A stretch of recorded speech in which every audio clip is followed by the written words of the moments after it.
A young girl with a book in her lap sits on a tree branch as she looks out at the ocean view absent-mindedly while the drama commences below her. Enter a girl, Annabelle, with a mischievous glint in her eye and a small smirk on her face as she giddily hops around the tree. Soon after, a boy follows her out of breath. Edgar. Why, Annabelle, you gave me quite an entertaining night, but now you shun me from your attention. Why is that? Why, Edgar, maybe it is because I've become bored. Bored? Oh, Annabelle, you have wounded my already scattered heart. You are quite unlike what I had pictured you in my head. Oh, and how have you pictured me, Edgar? Perhaps lacking less restricting garments? Or perhaps you've pictured me with more clothes and slippers that refuse to give my feet a day's rest from dancing with all the suitors at the party. Please tell me how you have pictured me. Well, I can tell you that I had not pictured you with such a mouth, Annabelle. But I am not one to judge someone who uses such lyrical devices to pronounce their thoughts to the world. Well, you talk in a funny way. I pictured you was a soft pond with ducklings swimming about, with the sounds of a violin and a flute playing with the wind. But now I paint a completely different picture. Well, now I picture you as a rushing sea that is easily frayed by the winds of the moon. The sea that carries such deep and dark ideas that a man could not believe had it not been for the eyes in their head.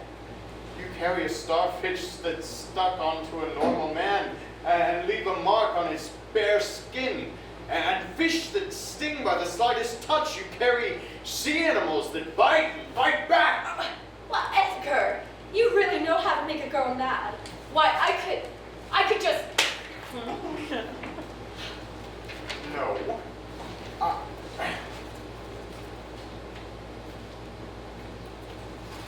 You carry all of these things.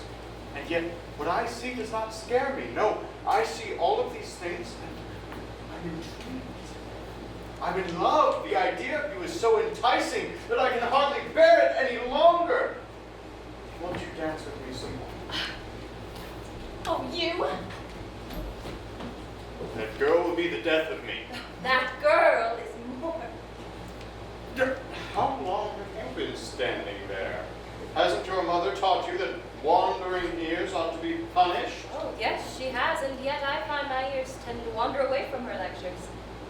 Well, what say you before you decided to give me a heart attack? Oh, what say I? Well, what I wanted to say was that that girl, and women in general, are more than just your ideals, Edgar. Oh, and the mysterious maiden seems to know my name as well. I know your name because Annabelle was shouting it to the heavens above us and to Hades below. Oh, you are correct. She did do that. But who cares if women are more than my ideals? I was born with this head, and I will use it as I damn well please. Oh, why, yes, 'tis true. You were born with such a head, and not many are bestowed with such an ailment. Ah, so the tree nymph has jokes along with her wise remarks.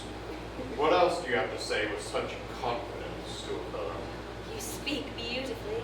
If only you used your mind correctly, you could be an amazing poet someday. Could and not would? Yes, could. A poet, you say? Such frivolous things do not pay. Yes, they do. No, they don't. Yes, they do. No, they don't. Yes, No, they do. they Yes, don't. they do. No, Yes, no, they do. no, Yes, they they do. don't. Yes, they do.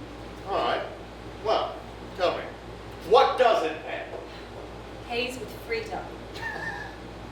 And what is your name, Miss Tree Nymph? Before Lenore can respond, Mother shouts from off stage, Lenore, Lenore, until finally entering stage right. Lenore! Oh, there you are, my daughter. I knew I would find you in that dirty old tree once more. Don't you know that piece of bark could fall any day and snap your little neck along with it? Oh, Mr. Poe, I hardly noticed you there. Not notice I. Why, I've been the one occupying your other until near half past. Yes. And I see you have a polished way of moving fast onto another eligible bride. You wound me, mother. Yes, I'm sure I do. Come along, Lenore. Guy is here to see you, and I believe this time he will make you a very decent woman today. Come. I would say it was a pleasure, Edgar, but unfortunately a pleasant conversation was seized by my inevitable fate. Well, I'm not as hesitant to admit that it has been a pleasure. I've learned something valuable today. Always look up before speaking. I truly meant it when I said you would make a great poet. If you won't do it for yourself, then do it for those who can't. Who would that be? Me. And every other woman who yearns to dream a little longer without being claimed a dried-up spinster. What's so wrong about being wed? Nothing, I suppose. But how can you truly love someone when you can't dream?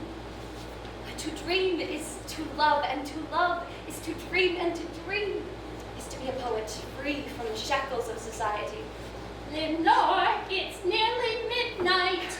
Good night, Edgar.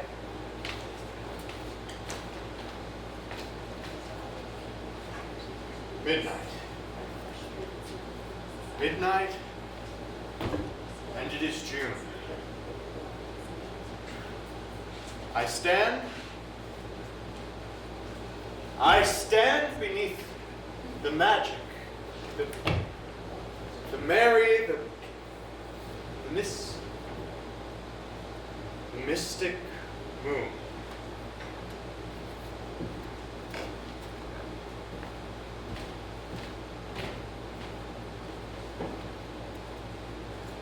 Lights go out. The scene does not change as they will be at the tree once more.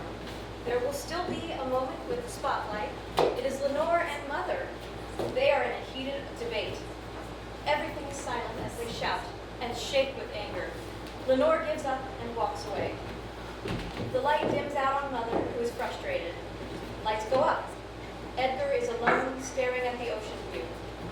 He is sat with his legs close to his chest, with his back facing the audience. Giving a beat with just him alone, Lenore walks out slowly and watches for a little bit, contemplating it. She is holding something behind her back. My mother says if you sit too close to the tide, you'll surely be swept away. Swept away. Either the tide will grasp your ankle and pull you in screaming, or you'll be mesmerized by the shine of the moon on the waves. How silly. Why do you ponder? I hate it so when you are quiet. I do not ponder. I do not think of anything at all. My head is consumed with many thoughts that it is hard to even grasp what it is that consumes me. Well, let my gift help. A gift. Lenore, what possessed you? Indeed, I am quite possessed. Oh, but Edgar, I meant what I said when I believed you would be a renowned poet.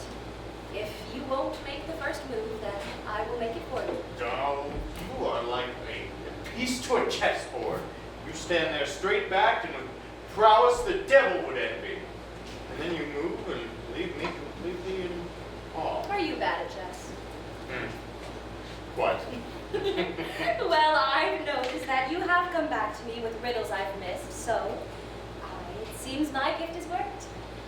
Perhaps the simple notion was enough to cast a spell on you and make you my slave until I die. I am your slave beyond the grave, Lenore. And Edgar, You will say that you are to be engaged with another. But tell me, my dear, are you truly happy with this arrangement? Lenore! There you are, my love. I've been looking all over for you. Your mother warned me about this tree, and how you might love it more than you could ever love me. Good evening, Guy. I was just, I was comforting a friend. That's all. She does not deny. Well, what for? What has happened to you, lad? I've lost someone dear to me.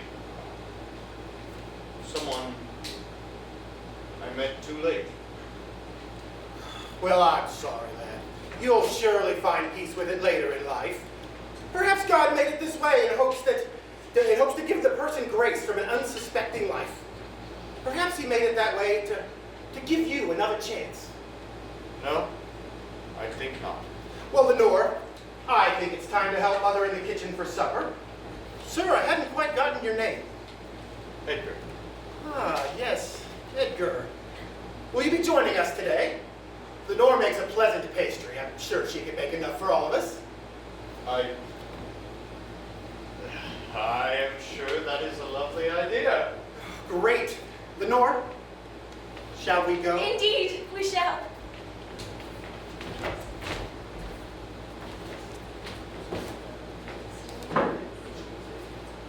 All I have loved, I loved alone.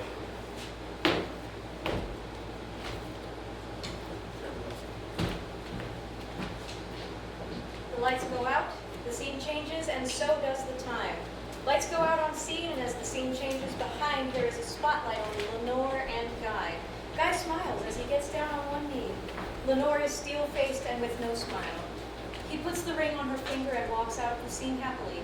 Lenore stands in the middle staring at the ring. She drops down into tears and covers her face as she cries silently. The lights go down to reveal Edgar standing below the tree, frantically pacing back and forth. Lenore, in her nightgown, showing that it is night, rushes towards him in a frenzy.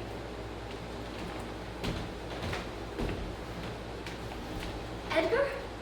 What is it that was so important that you had to break into my quarters and tell me to make myself presentable and meet you? Lenore, you must run away. You must run and never look back, I tell you. What is the meaning of this, Edgar? Please, I beg of you, confide in me. You shall think I am insane and I am too much of a coward to take that criticism. Please, just leave! I shall not listen until you tell me what this is about, Edgar.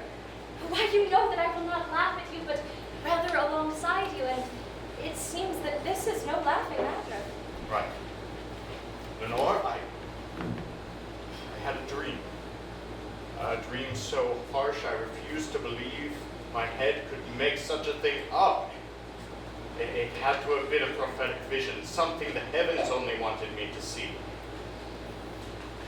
This dream seemed to do its own violence upon my mind, making me feel things I have not felt before. You have died in it, my love. My joy of life had departed me, and it had torn me apart, watching you hang in my dream. Hang as you clawed at your neck to be free. Just leave, Lenore. Why must I beg you now when all you've dreamt about was to explore? Edgar, I cannot leave. You must think of me as insane, Lenore. But I was never insane. I was never insane until I met you. This is your fault. For I've had my first taste of what real love feels like. And it has driven me to insanity. This is my punishment for being too loose. The gods will take you away from me as you are the only one to touch my heart. Edgar. Lenore, you will die. I know! Pardon. I already knew this. I will die, and it will be in the hands of something I would have run from. The dreams haunt me too. We must be tethered for eternity now if we are sharing dreams. It is almost as if we are sharing memories. How could you accept this? Lenore, I did not take you as someone who would stand idly by as she knows her time is running out. Edgar, I'd rather stare death in the face and haunt him for his actions than have a meaningless death.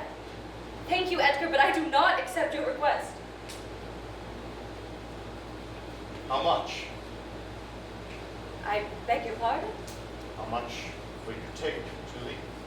I have enough. I do not drown in debt. Edgar, you cannot pay me. How absurd.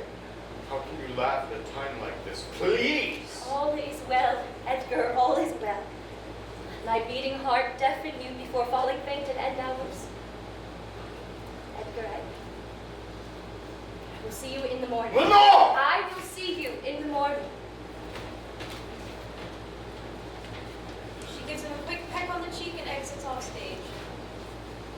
scene changes into something new, a singular light is shown with Lenore in a white dress, arm in arm with Guy, in a suit as they stare to backstage. They then turn to each other. He lifts the veil off her face as they go in for a kiss, but the light goes out and the new scene has begun. They are in an old, tiny office space now with Edgar sitting at a desk hunched over scattered papers. He is asleep.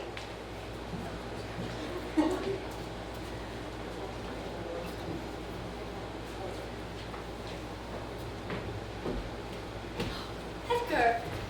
Edgar, wake up! Well, you're back with the terrible pain if you sleep like that all day. Oh, look at you. You were such a mess. Here, let me just... Honestly, Edgar, I'm not sure what to do with you sometimes. I make myself a mess because I know that a beautiful maiden will come to my aid and clean me up. Why, you have such a romantic tongue, Edgar. Tell me, what are you writing now? I've told you, Annabelle, I do not like to share my stories with just anyone. But I'm not just anyone. Exactly, you are more than that to me, so I don't want to share it with You're so odd, Edgar. That's right. Mother and Lenore will be visiting today. you. No. Yes, both of them. Oh, don't worry, the maid will see to letting them in. But I believe Lenore's husband will be accompanying us today as well. Ah, yes. And when will your husband be accompanying us, miss? You know he pays me no mind. You also know he doesn't favor, well, you. So hold your teasing. Annabelle walks off stage, giving Edgar a moment to gather his bearings. He stands up and walks over to a cabinet before posing academically, but it ends up looking ridiculous. He tries one more pose, and ends up hating it even more before Lenore enters the stage slowly and watches him for a beat, attempting to make himself look smarter.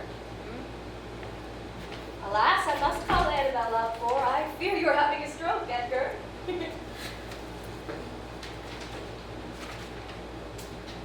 Oh, Lenore. I've missed your witty tongue. When you put it like that, it sounds quite dirty. Oh, you must be suffering from a head draw as well. Well, I always mean what I say, and the double meanings behind it. But I do not suffer from head drop. My thoughts are flooding past the threshold of my brain and seep out my eyes, my ears, my mouth. Won't you indulge me for a bit while we still can? Of course, Edgar. I'm quite excited to read what you have written for me.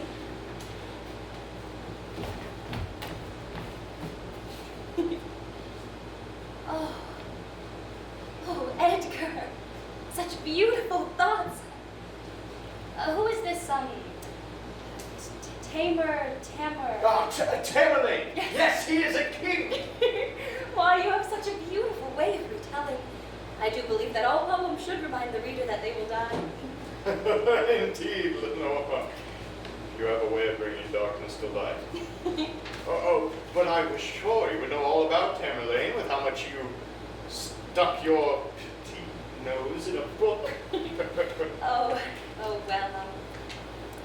I don't quite have time to read anymore with being married and all. Lenore, what happened to your wrist? I demand to know, Lenore, what happened. You write so beautifully, Edgar, but I do think I hear my husband calling me and I ought to go. No, wait! No. Tell me, please, who did this? Do not leave me in such pitiful darkness. It is nothing new that a common woman faces in this world. I was out of line. I spoke out of line, and I got what I deserved. But when you speak out of line is when all your beauty comes out. You speak in dotted lines and swirls and create stories with just your eyes. How could someone punish you for something so beautiful? It is not beauty they punish. Well, they love beauty. They like to stare and gawk at beauty, but it is when beauty becomes something powerful that they rip the painting off the wall and use it as firewood. Lenore! It is the truth and nothing but. You see me as beautiful and wild like an untamed animal, but this is simply the hint of something disastrous inside. I am a raven or a crow or a type of black bird. Every squawk that exits his beak is another nail in my coffin. I tried to be better. I tried to be a good girl, but I cannot. I loathe to sit idly by as life passes outside a window. I would like to climb my tree and not be punished, and I would like my skin not to crawl when I see a man I do not trust. I want to stop tasting my heart in my throat and its ventricles throbbing in my mouth. I am so nervous, Edgar. I am so nervous indeed. I have been doomed at the start when I came out with shining eyes and body parts that will restrict me from being myself. Well, Annabelle and Mother died. They all think I've gone mad. Do you think I'm mad, Edgar? I've always thought you were mad. But because of that, I was thrown into this flurry of love for you. I don't want you to be anything else but mad. Be mad with me, my dear. You make me laugh, Edgar. Lenore, how can I save you? You cannot. The only thing that will set me free is death that do us part. There's nothing waiting for us after death, Lenore. Even in death, all is not lost, my dear. Well, for now, let me tear you away from that. Read you my stories. Those always cheer you up. Oh, you're right, they do. Because I know that you finally used that brain of yours to create something I never could. Why, perhaps it's not such an ailment to have a head like yours, Edgar. My brain is a mess, Lenore, a complete and utter mess. I think your mess is beautiful, Edgar. Completely and utterly beautiful. Lights go out again for the last scene change. The last scene change will consist of half-empty chairs with Mother, Edgar, Annabelle, and Guy, all wearing black and looking completely sad. During the scene change, the lights shine only on Lenore, sitting on the stage as if she were sitting on her tree. A bell toll will ring while she looks out to the ocean view and smiles, and just when a hand reaches out from the side and pushes her, the lights go out and then go back up to reveal a new scene.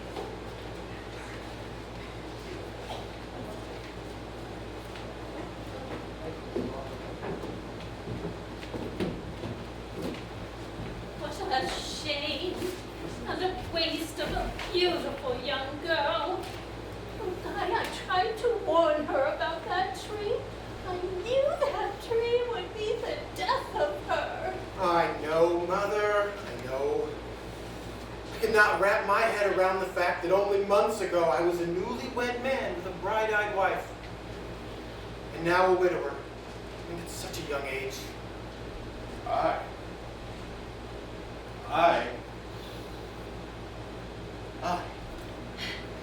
Mother, we couldn't have possibly known that Lenore would have such a fast step. I always thought she would outlive my children. Yes, she was quite a smart girl. Nose in the books and head in the clouds. Such feeble health, though. I've always told her not to focus on such frilly hobbies and keep her eyes on what was real. I also reprimanded her for not paying attention. She was always running into things and slipping down the stairs. Oh, I'm quite sure she did, Guy. My only thought is, I have seen Miss Lenore climb that tree and slide out of that tree many times, and I have blinked in a lifetime. And each time she has gone down it with grace. How is it that the one time no one could see, she slipped and fell and twisted her little neck? I beg your pardon, good sir. I hope I do not hear accusation coating your lips. Well, I am not accused of a thing. What makes you jump to such a statement so quickly? Edgar, you are being rude. You must remember that Guy has lost someone dear as well. Oh, I'm sure he has.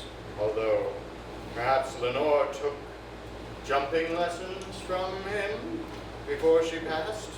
And that is how we all ended up in this stiff environment! Edgar! That's enough. I will not sit here and listen to you slur your speech at the end of my daughter's funeral to her widowed husband.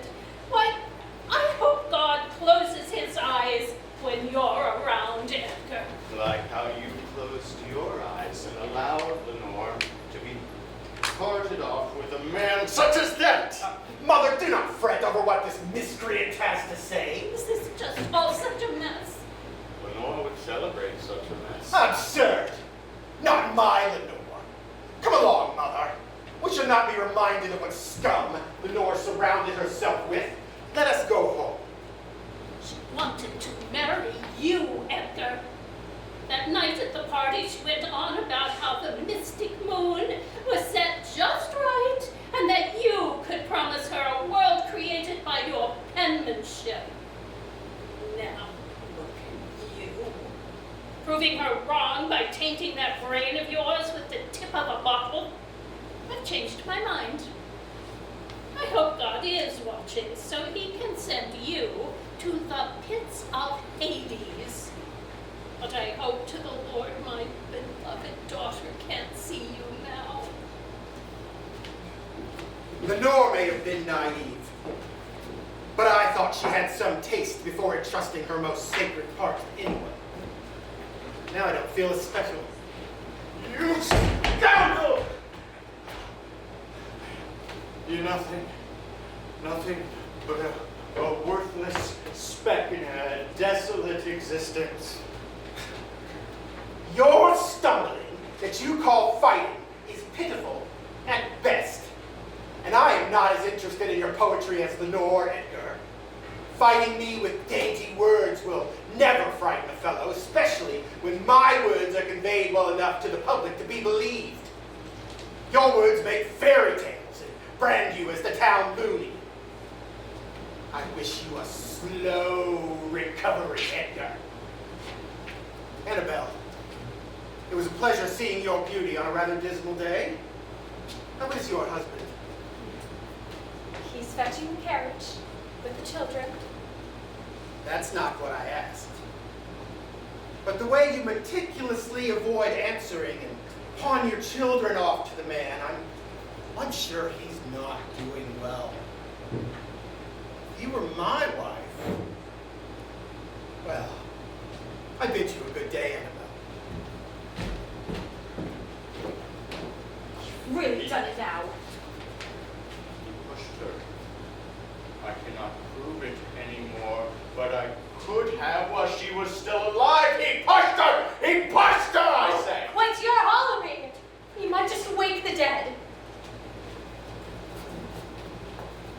Oh God, I hope I do. I hope they take me with them and banish me from living ever again. I have failed her, Annabelle. I have failed her. I'm going to reek up the bottle. Please just sit down and let me grab you a glass of water. She's gone. Gone. Gone. It's all my fault, Annabella. I have failed her, and now I'm failing you as well. I was to be strong and noble in your eyes, and then creative and handsome in hers. I'm a withering mess on this dirty ground while she is buried 6 feet under, where she will be doomed for all eternity. I've gone mad just like she has. We are both mad, and I'm next. I am next. My heart is in my throat just like hers was. I feel my blood pumping, but I feel nothing else. I breathe through my lungs. Get no release, and the damn clocks will not stop ticking, reminding me that we will all die later, and her death being soon. You've always had a way to darken your meanings, Edgar. Lenore was not mad, and neither are you. I've always meant what I say, and the double meaning behind it. And now I mean to say that I yearn for the grave to be with her, to intertwine our bones together and let the moss and worms settle inside our skin until I wither away with age. I'm so scared. I'm a coward that I cannot even take my own life. There is nothing beyond death, and that is where Lenore lays. Even in the grave, all is not lost. Lenore, I've asked her the same questions as you, Edgar. Lenore did not want to be saved, nor did she accept her death, for she knew death does not mean the end. If you are damned, so am I. For I could have saved her too. I knew as well. she loved that tree. I know. She wanted to be a poet. I know.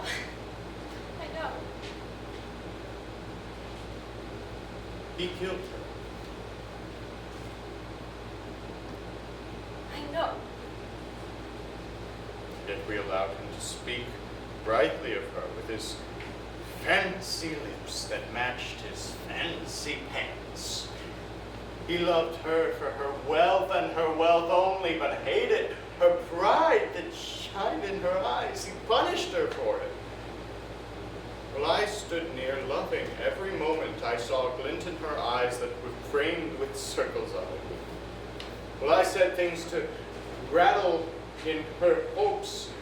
She would yell like a lioness and berate me why he was a snake who slithered past my guards and into her and her mother's inheritance, killing the only thing that embodied the life and death. So what will you do about it? Edgar, the power wields in your penmanship. Lenore has given you that right. I am so sorrowful. I must go now. I have children to tend to and a husband to love. Will you let me stop him if he hurts you too? No. For that is where you will never have the right. And until the world changes. And right now, Lenore's dead. The world seems to keep moving. Why shall it stop with me? Edgar, you're the boy the girl only dreams to know. Oh, that we're forced to. Edgar stares as she leaves and then stares at the floor. He gets up begrudgingly and picks up the bottle of whiskey that sits prettily next to the chair he sat at during Lenore's eulogy. He takes a hefty swig and falls into the chair defeatedly. He turns to face a grave next to him and sees a bird perched on top of the stone. The bird caws at him and stares. Edgar huffs out a laugh before offering a drink to the bird, but the bird denies the gesture but stays perched on the stone.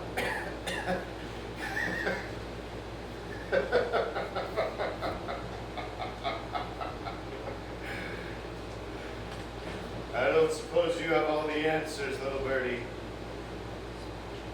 What are you, anyway?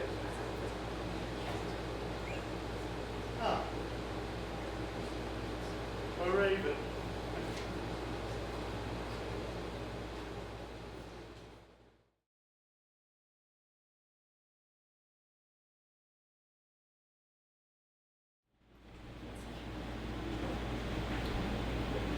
A prologue scene before the funeral. Lenore is dying. We will return here near the end. Lights rise dimly. The stage is filled with the subtle flicker of candlelight, casting large shadows across the floor. The room is sparse and quiet, with nothing but the ticking of an ornate grandfather clock standing up center stage, showing 11:59. A raven perches atop the clock, distant and eerie. The spotlight falls to the narrator, standing stage left. Once, almost, upon a midnight dreary, while I pondered weak and weary, while she nodded, nearly napping, suddenly there came a tapping, as of death gently rapping, rapping, at the door where dreams do keep. not mine, but hers, ere lost to sleep. So marks this hour as she slowly fades, as her soul slips free from flesh to beyond the grave. Before the priests, before the hymns, she comes now, Lenore, to linger here evermore.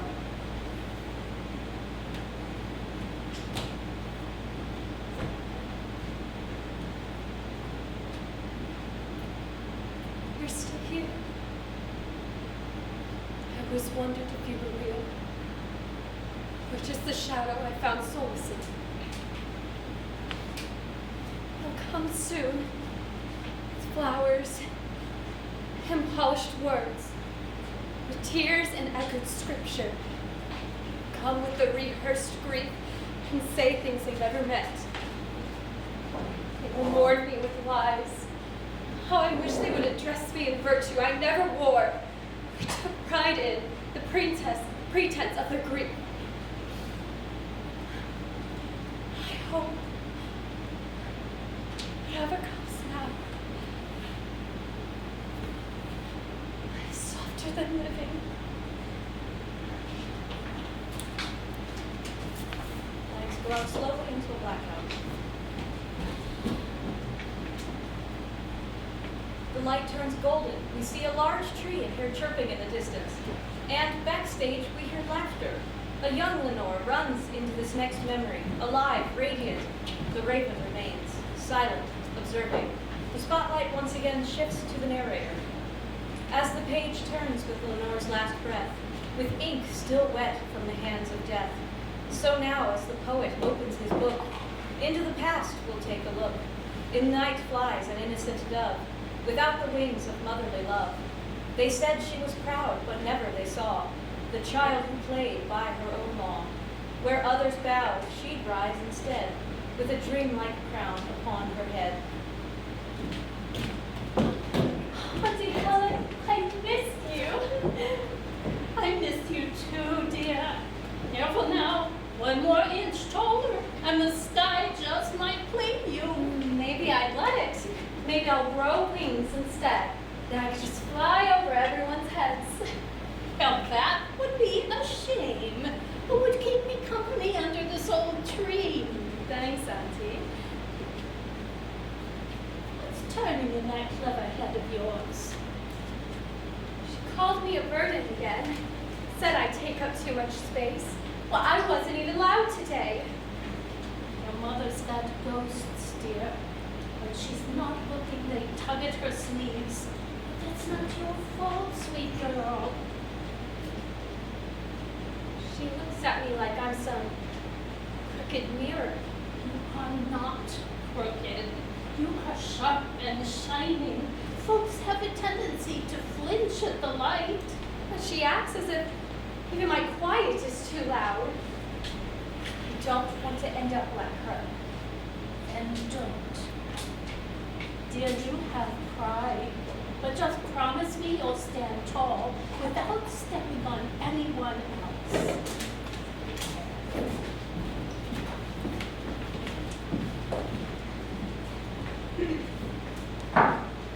Next scene, a church hall, dimly lit. The air is stiff with the scent of lilies. Folding chairs are creaking. The casket is not present, only the space it will go. People dressed in black circle around the portrait of Lenore. Nothing but whispers can be heard. Guy appears, quite tense. Clara, Lenore's cousin, is arranging the flowers. Mr. McCartney, a neighbor, is whistling quietly. The pastor is shuffling some papers while the raven perches at the edge of the window. The narrator now is stage right. Here they gather in suits and black to praise the soul they once held back, with flowers in their hands and practiced sighs, as they speak half-truths veiled as wise. Her bride, once mocked, now called her crown, but now she can't speak to burn it all down. They toast to a girl they never knew, and wear regret like it's something new. Yet they hush, for lies are best rehearsed when morning tries to sound like thirst. A room of saints with sharpened teeth, all standing where she lies beneath. She always liked lilies, so proud, but never loved their beauty. Lilies are too neat, too tame. They pretend they bloom for morning. They're respectful, traditional. So was her silence, and it killed her. This is neither the time nor the place. When, Clara? When her name is smoothed like linen across your stories? Let grief speak gently, son. Gentleness was never her virtue. She was proud and hard. You think that makes her tragic. I think it made her strong. Strong? No. It made her alone. You call it pride, but pride with no place to land turns cruel. She held her head high when others would have knelt. She held it high because no one would lift her hand. You watched her drown in the name of dignity. Please, let this be a sanctuary. Sanctuary without truth is just theater. Say what you like, but do not dress her in falsehoods.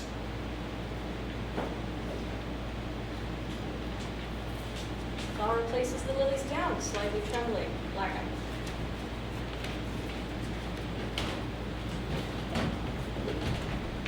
The golden hues of memory are back. The scent is simple, the same old tree, perhaps a bench or picnic.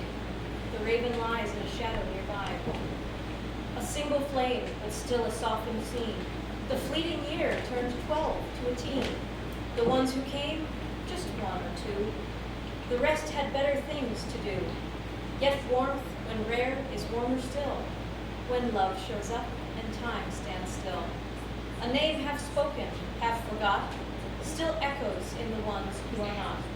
The day she learned the cost of grace was written on each absent face.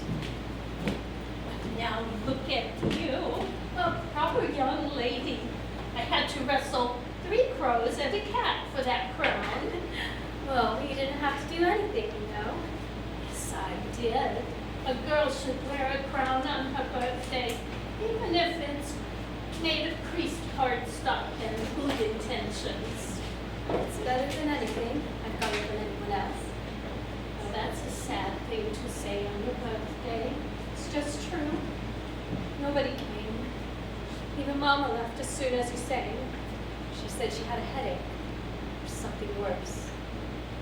People like your mother, they hold on to their pain like it's something sacred. It makes them forget how to hold people, even their own daughters.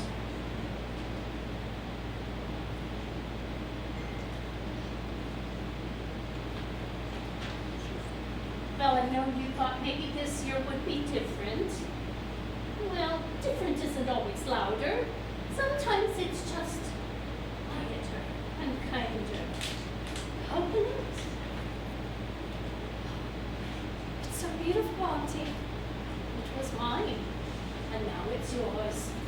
Don't let the world tell you you're hard to love just because it doesn't know how. Do you think people will remember those who were quiet? The ones who don't shout for attention? Sometimes I feel like I'm just fading. Quiet ones are remembered best, sweet girl, because when they leave, the silence they leave behind is louder than anything else. Lenore leans her head on Helen's shoulder. The light dims gently around them. A raven perches silently on a far branch, unnoticed, black. The scene begins with just the narrator center stage. The golden hue of memory is back again to share Lenore's last few minutes of memories before her last breath.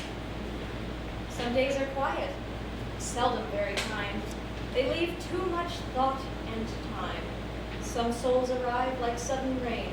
They dazzle, then fizzle, then eve a stain.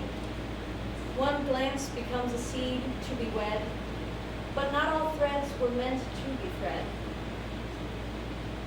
He saw a spark, not all her scars. He named her saint and chased after stars. Remember this, to praise too soon can bury someone just like ruin. The gold comes back again, but it's a gray, rainy afternoon, the edge of a quiet park. A bench under a tree. Lenore, now a young adult, sits alone, knees pulled to her chest, fingers idly toying with the small necklace around her neck. A black bird flutters past and lands on the railing. Enter Guy, a coat pulled tight against the drizzle. He pauses, then approaches. You always sit out in the rain? It just seems quieter. People leave you alone when it's raining. Suppose I'm the exception then?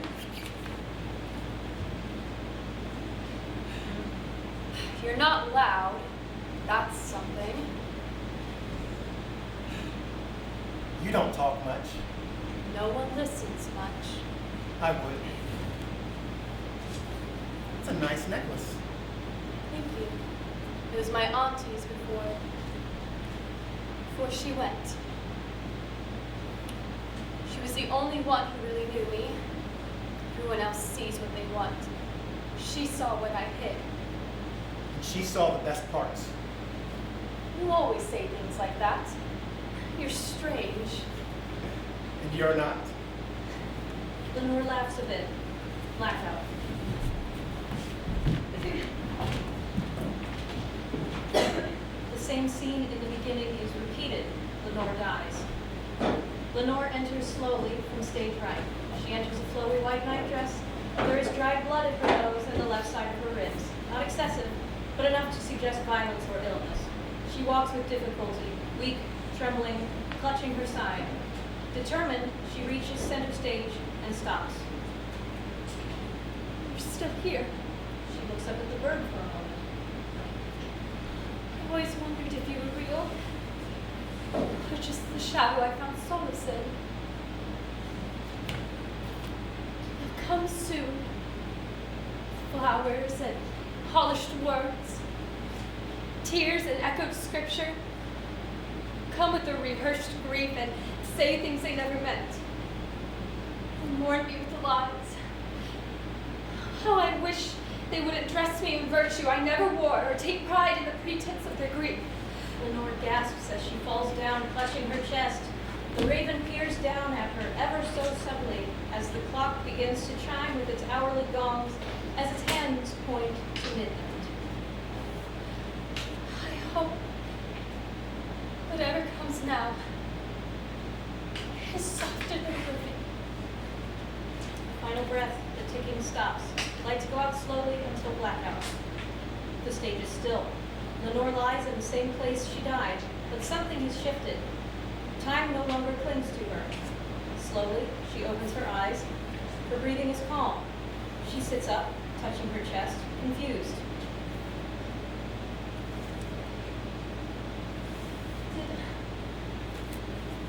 Did I dream it all? She looks around. The world is soft, gray, silent. The bird, the raven that followed her through every memory, stands nearby, watching. You were there, weren't you? Every time. Hi. The raven cocks its head, then slowly, gracefully, it vanishes. In its place stands a man, cloaked in shadow, ageless, familiar. It's the narrator, revealed. Nor a dream, dear soul, nor a trick of mine, but moments you had left behind. 7 minutes borrowed fast, to wander through the love that lasts. No lies, no masks, no pride to grieve, just all the truths you chose to leave. I followed close, through joy and age, to give back what the world would take. You watched me. I remember you. Where did everyone go? I saw all of it. I felt it. Was it real? Real enough to miss, real enough to ache for. They were yours, those memories. The ones you kept safe, hidden in the depths of your heart. You lived them again because your soul asked for kindness in parting. 7 minutes, that's all. It's what you were given, to drift backward through what mattered most. Auntie Helen. The tree. Necklace. Sky.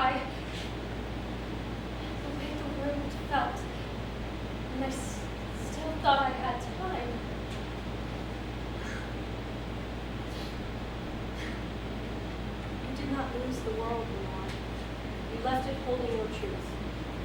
Your story has been told, and the thread has been spun, but the soul still remembers what the living are wrong.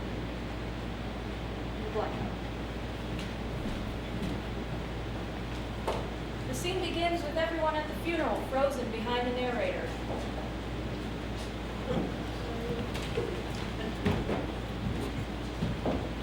The mourner's song is cracked and poor, yet still it sings of lost Lenore.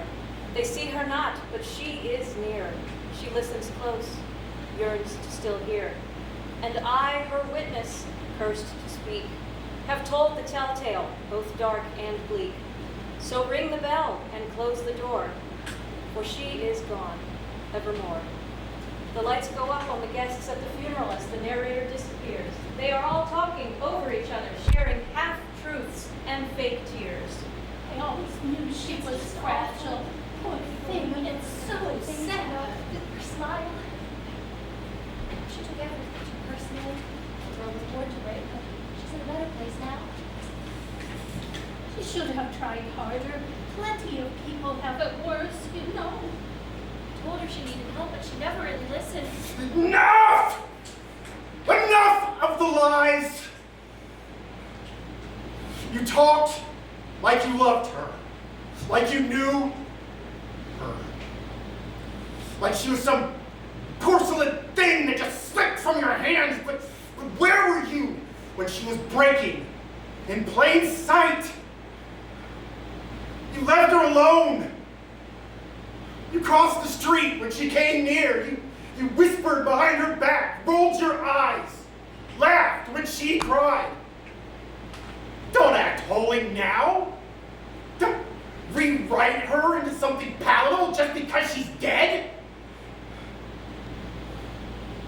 She was too much. She felt everything louder than you could handle, so you called her broken and left her in the dark. But she still loved you. Every single one of you, and God knows why.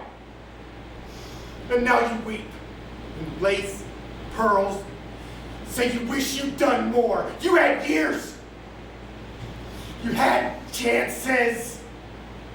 The thing is, she wasn't quiet enough to be pitied, not graceful enough to be grieved. Until now. You didn't lose Lenore. Lenore lost you long before she died. Silence. Lenore stares. Blackout. Lenore is alone after her funeral, staring at her tombstone. The narrator appears. They mourned a girl they never knew. They loved me best in silence. They see only what survives them, not what we carry in our bones. They speak in elegy and half-truth, but we remember what they won't. I was too soft for their sharp world. Too loud for their hushed grief. I would not trade my aching heart for all their quiet disbelief. You were never meant to vanish, only to rise above their lore. Some souls are not meant for saving. They are for shaking to the core. We are not the quiet dead, nor shadows lost or gently laid. We are the names that won't be said, the truth beneath the hymns they prayed. We are the spark they tried to drown, the echo knocking at their door. Not gone, not meek, not lying down, we linger here forevermore. Lights slowly dim. The clock strikes once. A single feather falls. Blackout.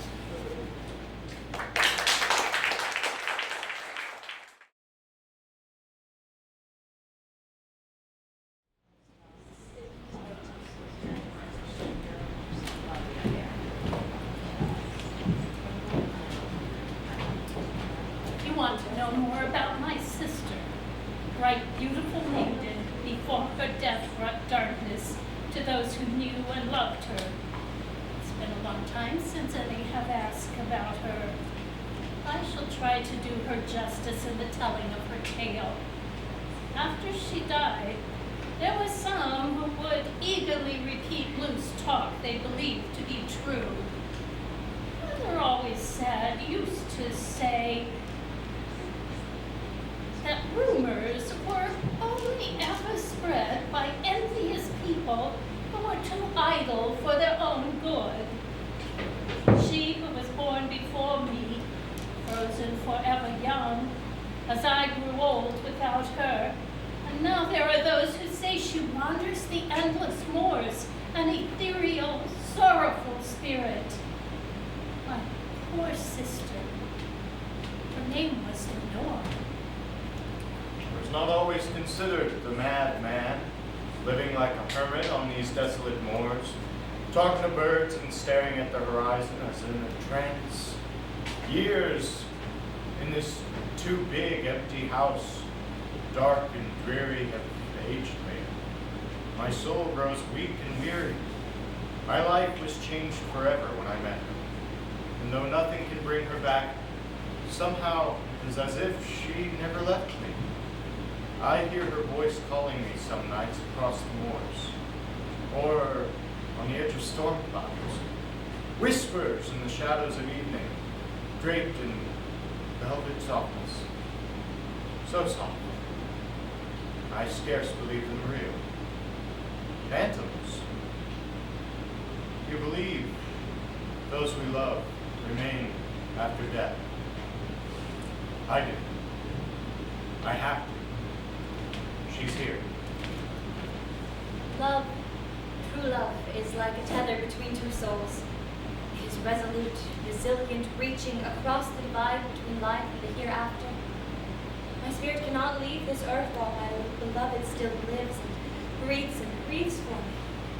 And yet all the veil of shadows keeps me from him, so close on these moors, but unable to enter the manor.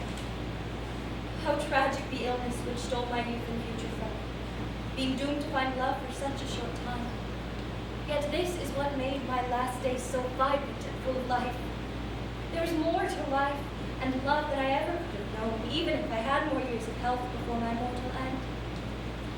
Now there is nothing but time, stretched out, unspooled before me as the winds dance through the heaven, and I remain forever.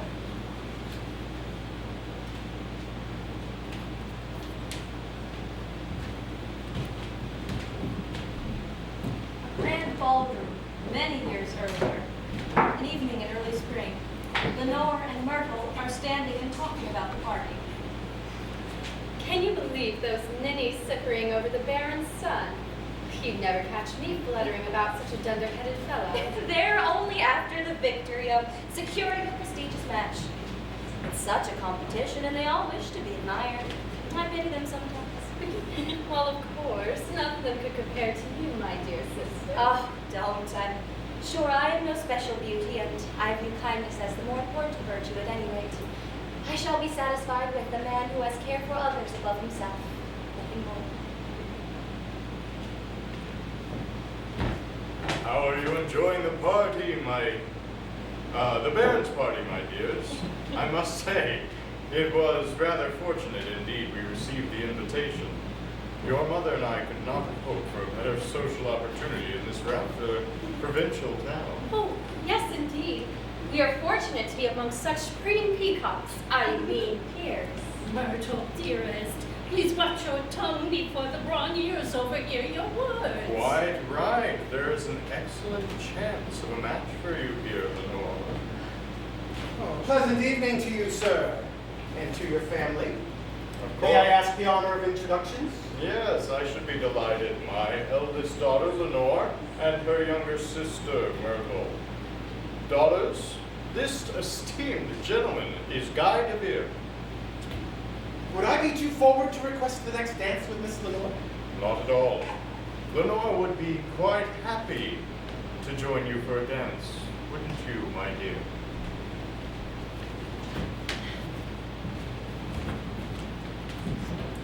A week later, Father told Lenore about the match he had made for her. And Guy DeVere, that stuffed shirt, well, he was nice enough, I suppose, but she didn't love him. He was wealthy and influential. Our father simply revered him, and as such he was seen as a snob.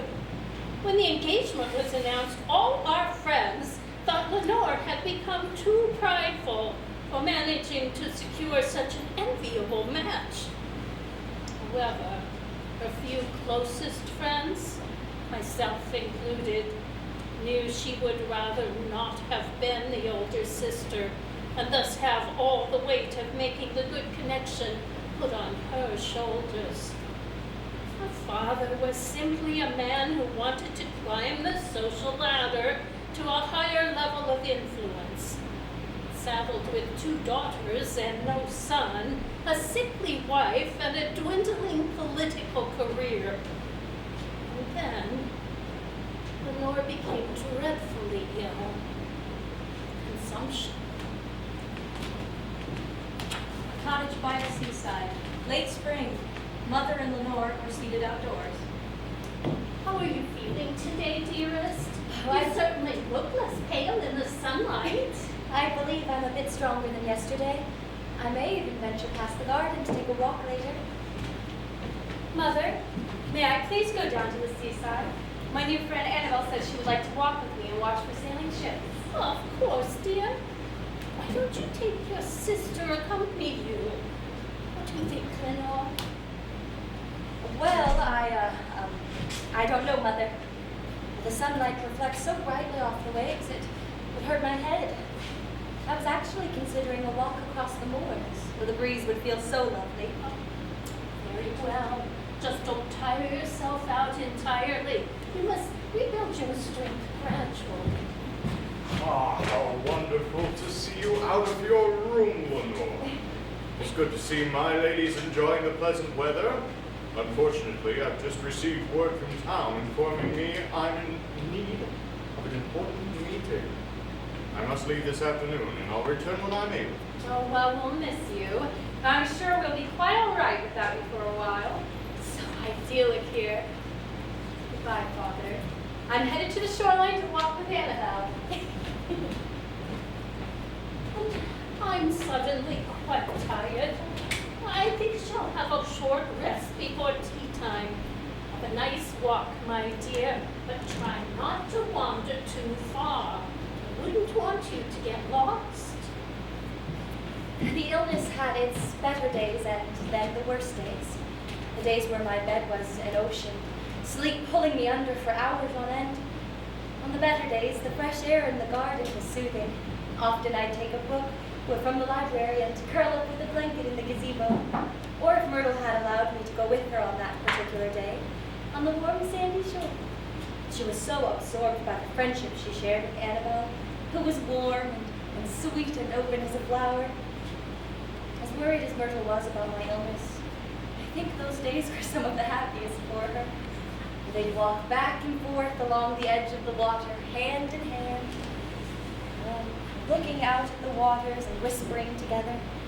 On that day, however, Myrtle wanted the beach and Annabelle to herself. So I decided to explore the wild expanse of heathered moors.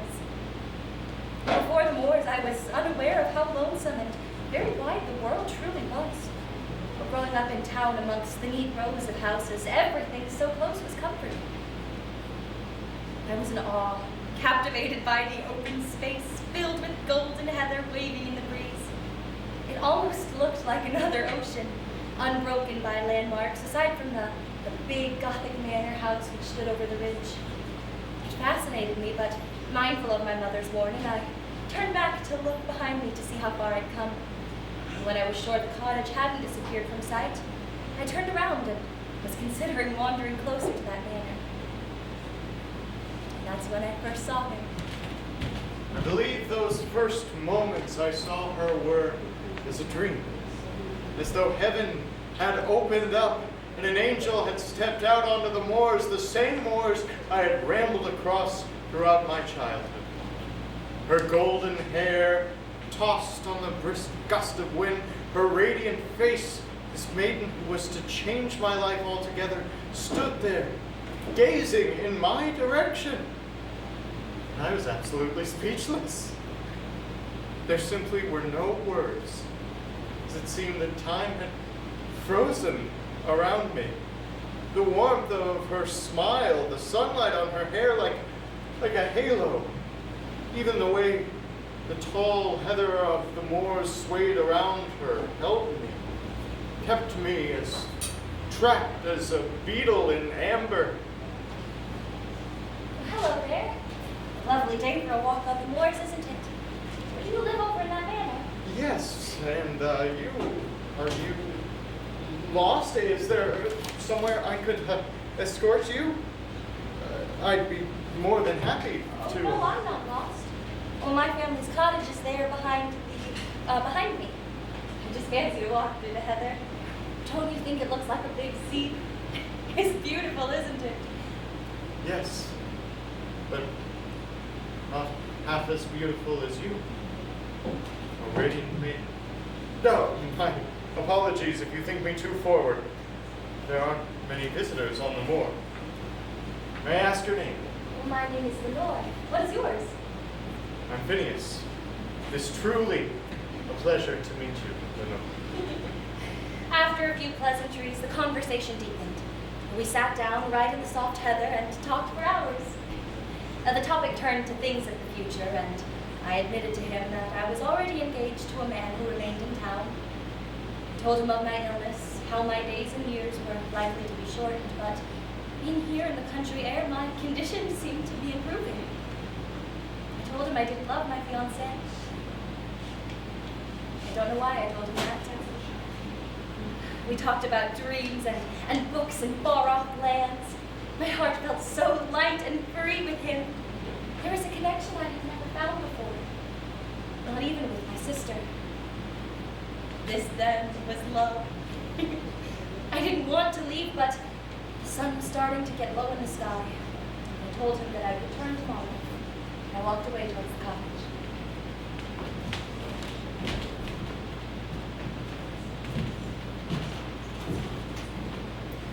I must admit, at first I barely noticed the changes in Lenore after her first walk on the moors. My heart and mind were full of Annabelle. Her eyes still burned into my memories, the scent of her favorite French perfume and the feeling of her hand in mine. I was a child, and she was a child.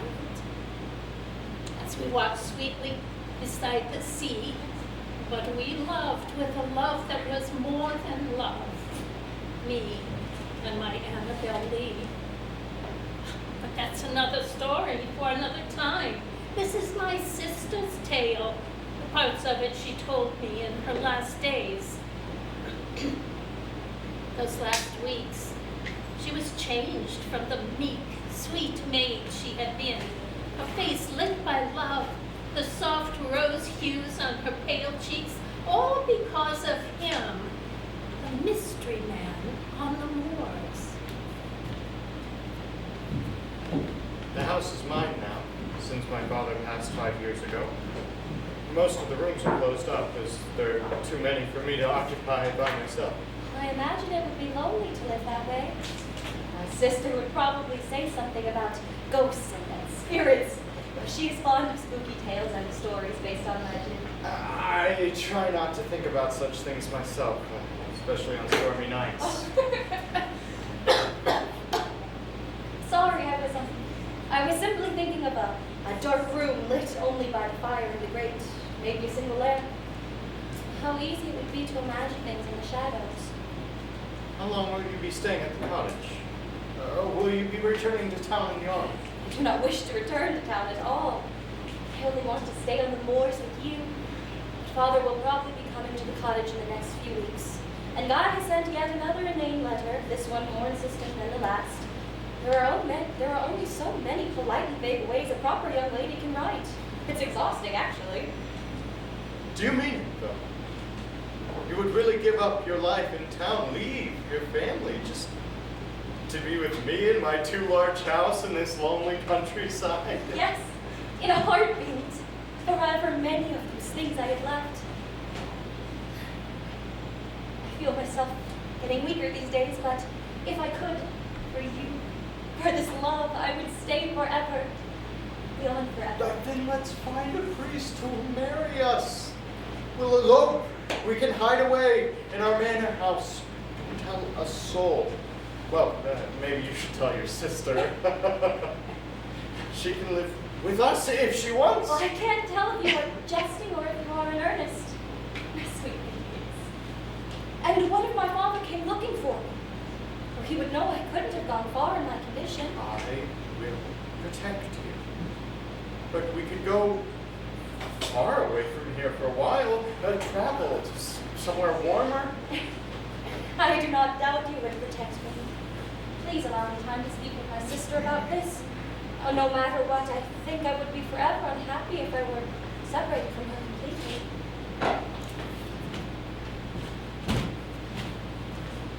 So the plan was made. I didn't know just then how short my remaining time was. This was willful ignorance, stubborn hope for more precious moments, hours, days with him. Hello, Lenore. Annabelle was just telling me about a legend she heard from an old sailor. It speaks of an old god slumbering beneath the waves until he awakens to swallow the world. Yes, and according to the tale, the monster has human acolytes who offer human sacrifices to bring about the end of days. And I was reading a book about local myths and stories about hauntings, and there was a mention of a supernatural messenger in the form of a huge, dark, feathered bird that speaks but a single word. It gave me shivers, but you know how much I love the thrill of such tales. As fascinating as all these things are, I have something rather important to tell you, dear sister. A matter close to my heart requiring the utmost secrecy. Should I leave the two of you and return later, Myrtle? No, stay. I trust you with my secrets. Your heart is my heart, my little friend. I must simply ask that you swear not to tell anyone, especially mother or father. Of course. What is it, sister? Your cheeks are flushed. Are you feeling well enough? I'm in love with the man I met on the moors. His name is Phineas, and he's asked me to run away with him to be married. I don't want to waste any more of my one lifetime on plans Father has for me. I don't know if I will ever truly be healthy again, and yet, when I'm with Phineas, I feel like I could fly. He is my soul, but he understands how important you are to me, sister. He said that you are welcome in his house to live with us. So this is why you've been spending so much time walking in the heather. Oh, I am truly happy for you. Now I have news of my own to share with you. A secret nearly as momentous as yours. Annabelle is my love and my dream. And I am truly blessed because she feels the same about me. Neither the angels in heaven above, nor the demons down under the sea could ever dissever my soul from the soul of the beautiful Annabelle Lee. Because our love is stronger by far than the love of those who are older than we. Even if the world will never understand us. We know how young we are, but we are most certain of our connection. I wish Myrtle could stay here with me by the seaside. And I dread the day she has to go back with your family to town. Of course, I should have seen this coming. The way you've been all summer, Myrtle. Oh, I am overjoyed for you both. To Annabelle, you are more than welcome to come live with Phineas and Myrtle and I. We shall have a home filled with the warmth of love and companionship.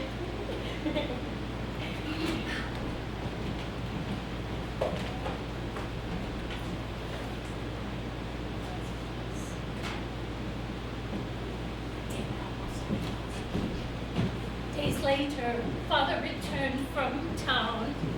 Apparently, he had spent excessive amounts of time working alongside Guy de Vere and his father in their business ventures. And another detail, during our stay at the cottage, Guy had been writing letters, courting my sister, much to her annoyance. Mother had said that the hope for our stay by the seaside was for Lenore to be well enough for a wedding in the autumn. However, Lenore had other plans. And though she hadn't revealed this, her replies were certainly less than the enthusiastic prose of a well-bred, happily engaged lady.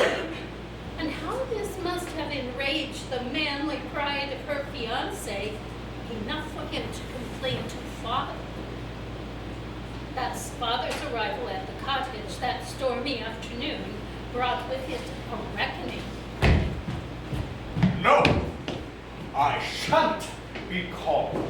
This is how she behaves after all the advantages I have tried to provide for her future and advantageous match with an influential man of good renown. A secure position for her in society, and she can't even show gratitude or interest in the man she will be marrying soon. Now, dearest, you know very well how her health has been getting steadily worse over the weeks. For many young people don't form a real connection until after the wedding. And I'm sure she's not ungrateful for any of it. She simply doesn't have the strength to show her true feelings.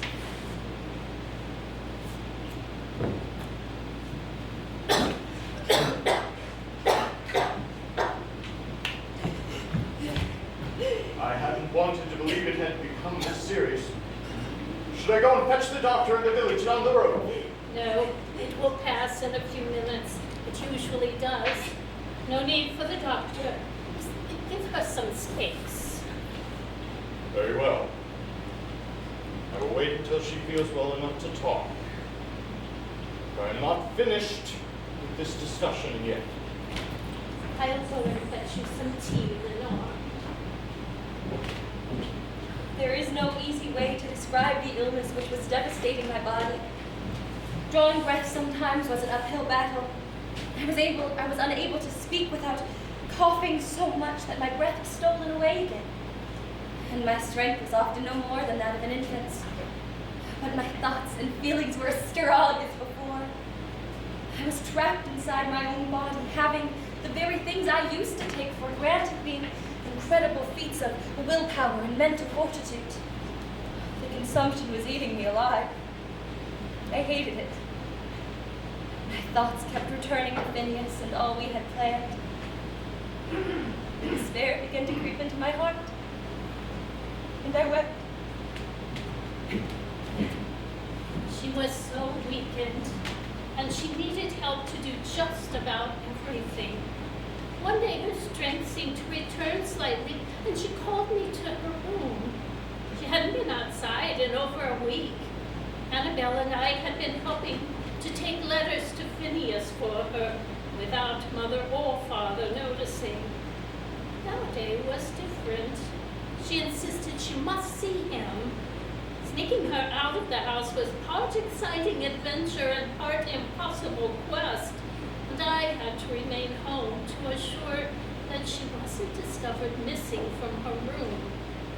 So Annabelle helped take her to the manor house in her family's carriage. My dearest one, how are you here? You should be in bed so you can get well again. I told you in my last message I will wait for you as long as it takes. I fear I will never truly be well again. Ever. I had to see you. If this was my last day to live, I wish to spend as many moments with you as I can. Please, darling, don't say such things. You will recover. You have to.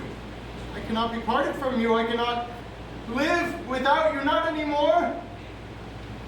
I will never leave your heart and soul, this I swear.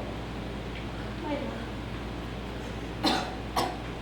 My heart and soul belong to you, and always will, forever and beyond. I am truly sorry to interlude, but Myrtle's signaling me. I have to help Lenore return home now. It's not enough time. There's not enough time. I will- won't leave you. I will never stop waiting for you. I love you. Beyond all else, now go.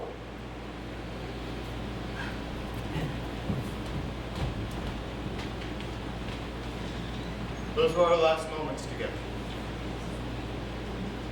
But I can still feel her, wrapped in my embrace. How I stroked her soft, gentle curls, felt her fluttering heartbeat against my chest. She was as breakable and feather light as china dishes or spun silk threads. I could have lifted her and barely noticed any weight in my arms. As sorrowful as I felt, there's nothing compared to how precious it was to hold her to myself, to forget the finality of the occasion, to pretend this could still be a beginning rather than an ending. I cannot forget her. I swear. I never shall. I love her. Still.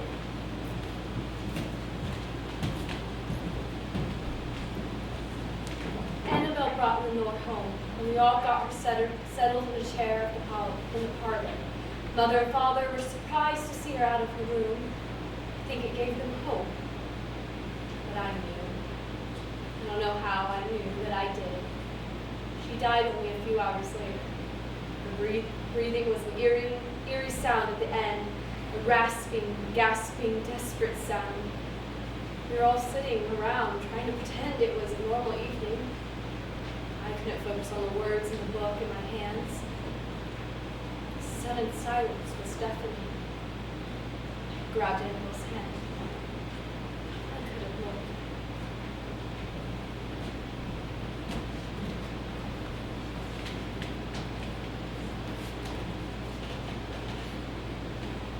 I was only aware of the pain suddenly easing, of feeling thrown adrift, floating weightless on water, surrounded by mist.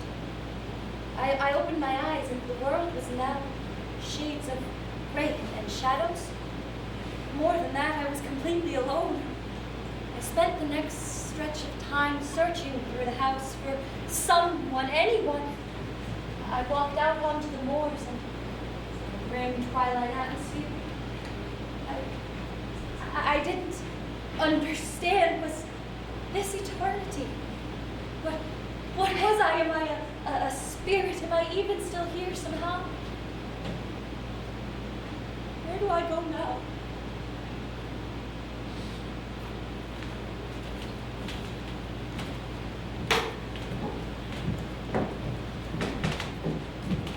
At the funeral, I clung to Annabelle's arm. Mother was like a crumpled doll in a chair, sobbing quietly into her handkerchief. And father was like a statue. No words, no expression on his somber face, no tears. And Guy, he had the nerve to stand there looking as if he had better things to do. I turned to Annabelle to tell her I need some fresh air. And that's when I saw him. A man had just walked into the parlor and stopped just across the threshold. I don't know what I was thinking. Going there amongst her family, seeing her laying there lifeless. It was as if the world had ended. There was no more breath in my lungs. Looking around the room, I saw her parents, the man who must have been her fiance, the young lady who looked like Lenore's shadow, standing with Annabelle. Suddenly, it was as if a chill had fallen on the room. I was overcome with grief. Yes, this is Lenore's sister, Myrtle. Please accept my deepest condolences for the loss of your sister. Thank you. Well, I'm truly sorry. Sorry, this is the way we are finally introduced. I love. It broke my heart all over again to see the anguish on his face. To know the feeling of being near him, but unable to be with him. How I wish to embrace my sister. I am truly grateful for the comfort, Annabelle, for being her support and comfort. Seeing those I love in mourning, for me was surreal. It was so sudden, but roaring all around me. I couldn't be there anymore. I had to get out. I took one more look at my parents, my sister, my love forever.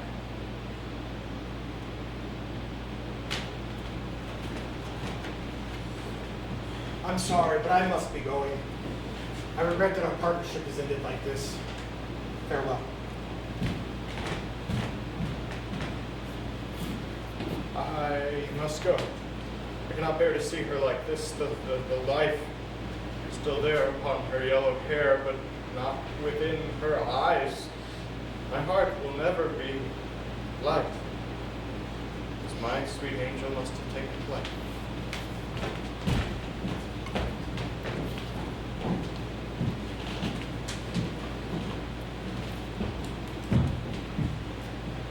Arnold, I'm taking your mother home. I'll send the carriage back for you.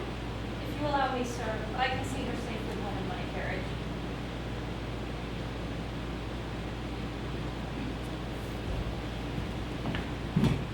Oh, Anna, I cannot leave her alone here.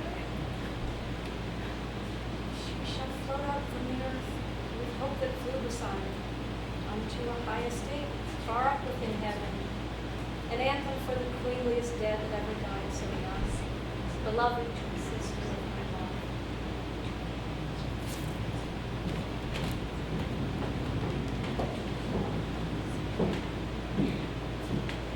The autumn weather blew in with storm out clouds and an almost unnatural chill. I cannot remember a colder October with gusting winds across the heathered moors. I visited Anna a few times in the months right after Lenore's funeral. One day, however, I received a letter in Anna's handwriting. In it, she spoke of a sudden cold that had taken her strength and health. She worried that she wouldn't see me before she passed on into the hereafter. So she had left instructions for someone to make sure this letter reached me in case of her death.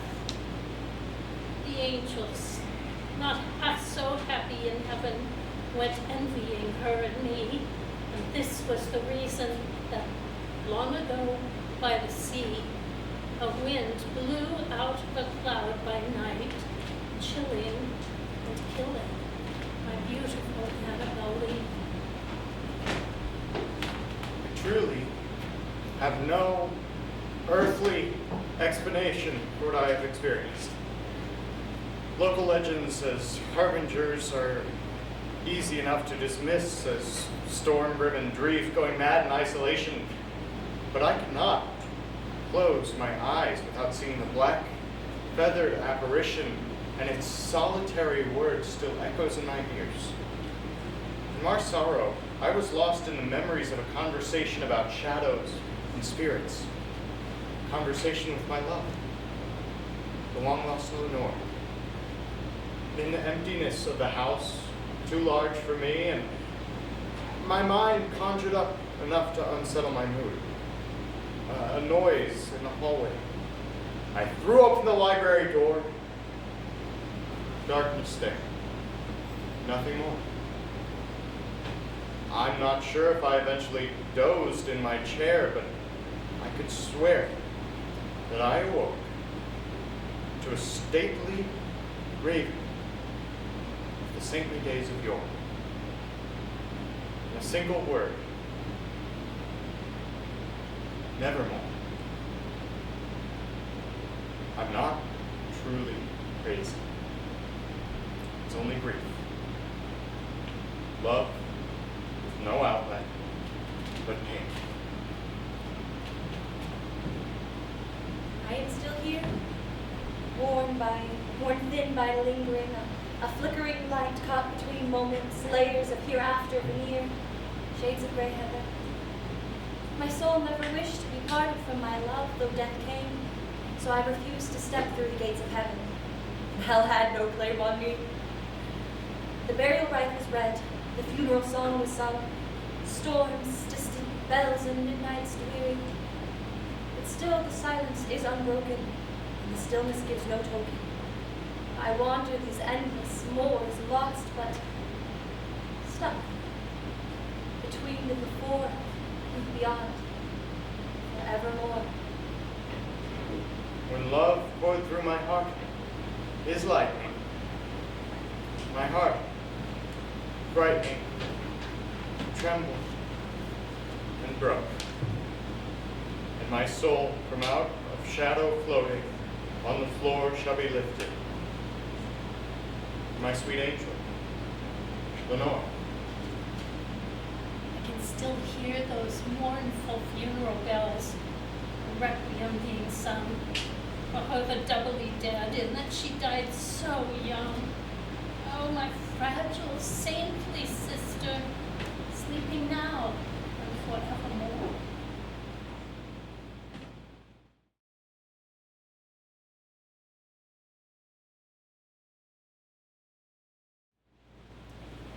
And so, let the bell toll. Her spirit has flown forever.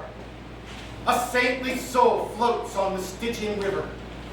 On yon drear and rigid bier lies Lenore, the queenliest dead that ever died so young.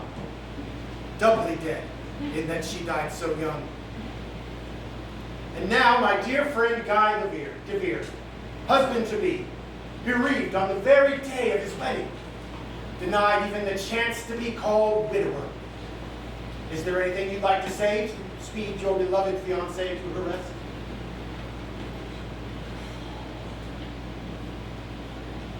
Well, seems the whole town has turned out today, or near enough of it. Obviously, you all know me. You know that I lived with a maiden by the name of Lenore. We lived and loved together, our little kingdom by the sea. She was perfect, and she was mine. But you wretches, you envied her for her beauty and hated her for her pride.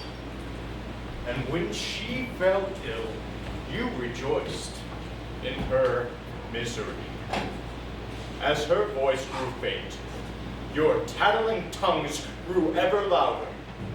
How then shall this funeral rite be read?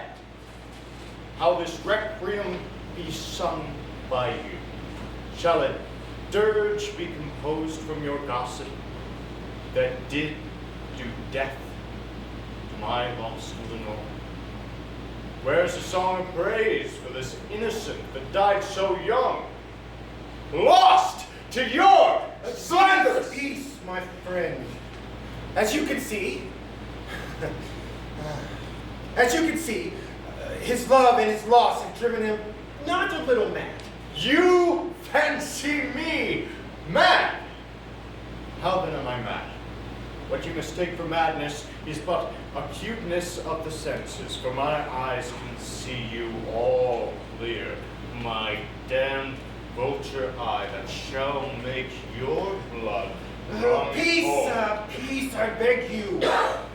I dare say your blood runs hot enough for all. We thank you for coming today, braving the chill to bid farewell to our sweet Lenore. Now if you would please depart, to allow our bereaved to mourn his love in private. Yes, thank you. Thank you for coming. Farewell. Thank you. Well, my friend, that was passionate. Passionate. That is the word itself. My passionate grief, no less than our passionate love that was. I love, for she that was beautiful beyond belief, perfect beyond mortal ken, for she was more than mortal, she was magical. Divine, the very ideal of maidenhood. She was indeed, truly a creature of myth and lore, our lost Lenore. And yet, hast thou no tear? I have been blinded with tears. The October air has dried them up. My tears are done. I have little wish to live another hour. I cannot express my words. My fevered devotion to my dear little maiden, my own darling.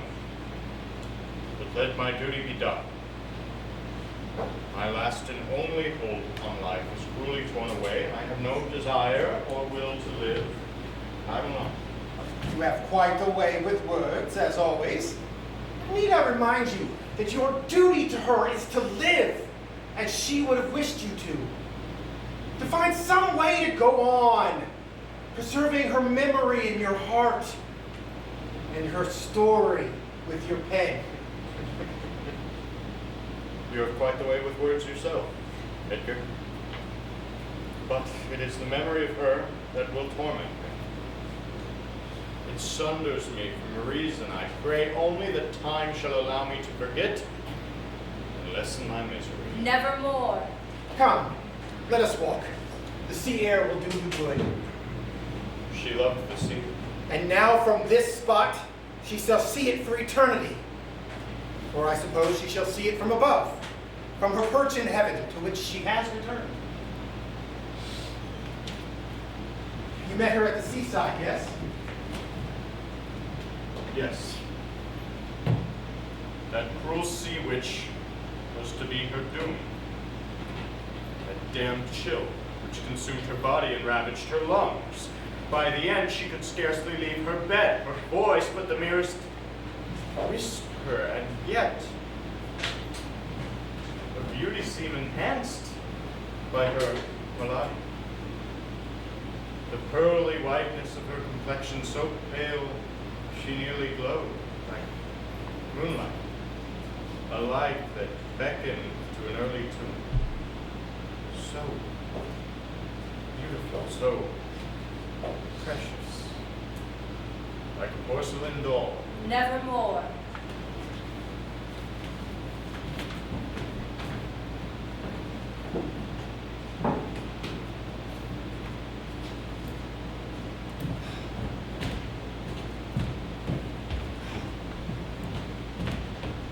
Oh, locked again. Where is he? Where is he? Where is he? Where is he? I have to go. I have to find Mother. I have to. Ah, locked again. I know, harbinger of doom. I do not need you to know my time is short. Ah, locked again. My darling, I have returned! My child, why are you not in bed? It is late and you are sick. Where have you been? Out with Edgar again? Yes, as I already told you. You never told me. I do believe that on the night before one's wedding, it is customary to have a few toasts with friends for a special occasion. Only few would be a special occasion indeed. Love, please, you need your rest. Your condition worsens by the day. My condition worsens, but it is not what you think it is. It is more curse than illness. Only my family can help remove it. What nonsense! To bed immediately! No, I must go. I cannot wait any longer. Go. Go where? It's the middle of the night. I must see my family before the wedding. They may hold the cure. You have delayed and delayed, and this is my last chance. Delayed. I have worked tirelessly to find any evidence of your family, but there is none to be had. They cannot be found by your kind. Please, I beg you. You have had the chance to celebrate with your friends. Please, allow me the same. Let me go to my family before this curse plagues me. Would that I could, darling, but afraid your health will not allow it. You will not allow it. My poor Lenore, I would like nothing more in this world than to see you out and about frolicking through our gardens, but your sickness has made you fragile. I am not fragile. I am not sick. No mortal illness could afflict my kind. But something is wrong. I am fading from this world. Glasses and plates slip through my hands, no matter how hard I clutch them. My thoughts spin, my memories flee, my reason abandons me. Centuries in Hades' frigid realm did not discomfort me, yet now I am cold, and no fire can warm me. Of course you are cold. Must you leave the window open at all hours? You will worsen your cough. Shoo! Get thee gone, you wretched bird! Shoo! Please don't. She is my only companion. Lovey, this is madness. The doctors all say. No doctor can help me. Only my family can. Mother and grandmother will know what to do. Mother and grandmother will know what to do. Mother and grandmother will know what to do. We were not meant to live among you. They told me there would be a rest, but there must be a way. Do you not hear yourself? You are delirious with fever. You have no living family.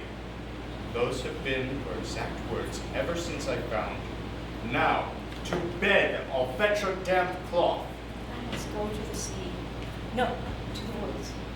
The crossroads of the forest. The moon is bright. The veil between worlds will be at its thinnest. I can summon them there. Grandmother will know this curse, and mother will know a way to end it. More of this! My child, it is far too late and much too cold. Heed my words. I warned you about your long walks by the sea, didn't I? But you insisted, and you took a chill shortly after our engagement. Now the consumption has weakened your body and your mind. It is not Just consumption. I weakened because of our engagement. You have kept me shut up ever since. Your darling little child, your little wifey. First you forbade me to leave the property, then the house. Now you keep me in this room. You and cannot possibly blame me for that. It is your delicate feminine constitution that betrays you. What if you swooned on the seaside or in the woods, and I was not there for you? I couldn't bear it. You stripped my world away. I shrink, I wither. I once encompassed the world, now I cannot leave this room. We were to be partners, entwined for the span of a mortal life. Our love was to bind us together, not for you to bind me. Oh no. My precious Diane, my Ophelia. This dastardly consumption drives a wedge between us. This should be a happy time. Keep up your heart, no hopefulness, and trust yet a little longer. I know it has been hard. Our pockets have not been full. My writings have been frustrated of late, and my career has not been as lucrative as I had hoped.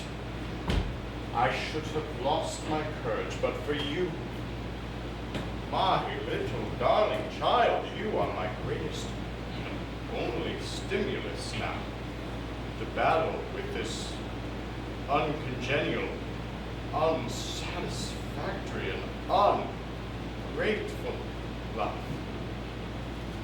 I cannot lose you. You shall not lose me, my love, so long as you let me go for this one night.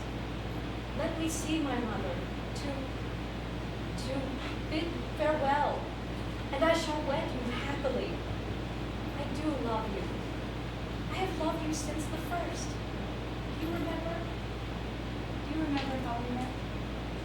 How could I forget? I was strolling by the seaside, where I was wont to read my poems, to hear them crisp upon the air. Then I spied you, in naught but a slip, your feet bare in the surf. Needless to say, I found it odd but strangely compelling. Nothing odd about that. Your beauty could compel 1,000 ships to turn Helen green. You seemed a wild thing, so different than the prim and prying creatures from the town who seek to capture men as in arcane's weave. You were as Venus, born from the waves, singing like a siren. It was your words that drew me. Such beautiful words. I had not heard their like from mortals in centuries, not since Orpheus trespassed in our realm. The sirens are my kin, and I know their song. So I sang with your words. Your song made my words soar. You are my muse, my daughter of Delos. So I returned the next day, and the next, hoping for another glimpse of this ethereal vision. As did I. I wanted to know this man that could create such words. I was a myth, an idea, but you made me feel, my darling, the fire in you lit one in me as well. You made me want to change, to grow. Immortality only grows stale. You made me want the kind of life you breathe into your words. Fleeting, fierce. Do you remember the first you wrote for me? Of course, love.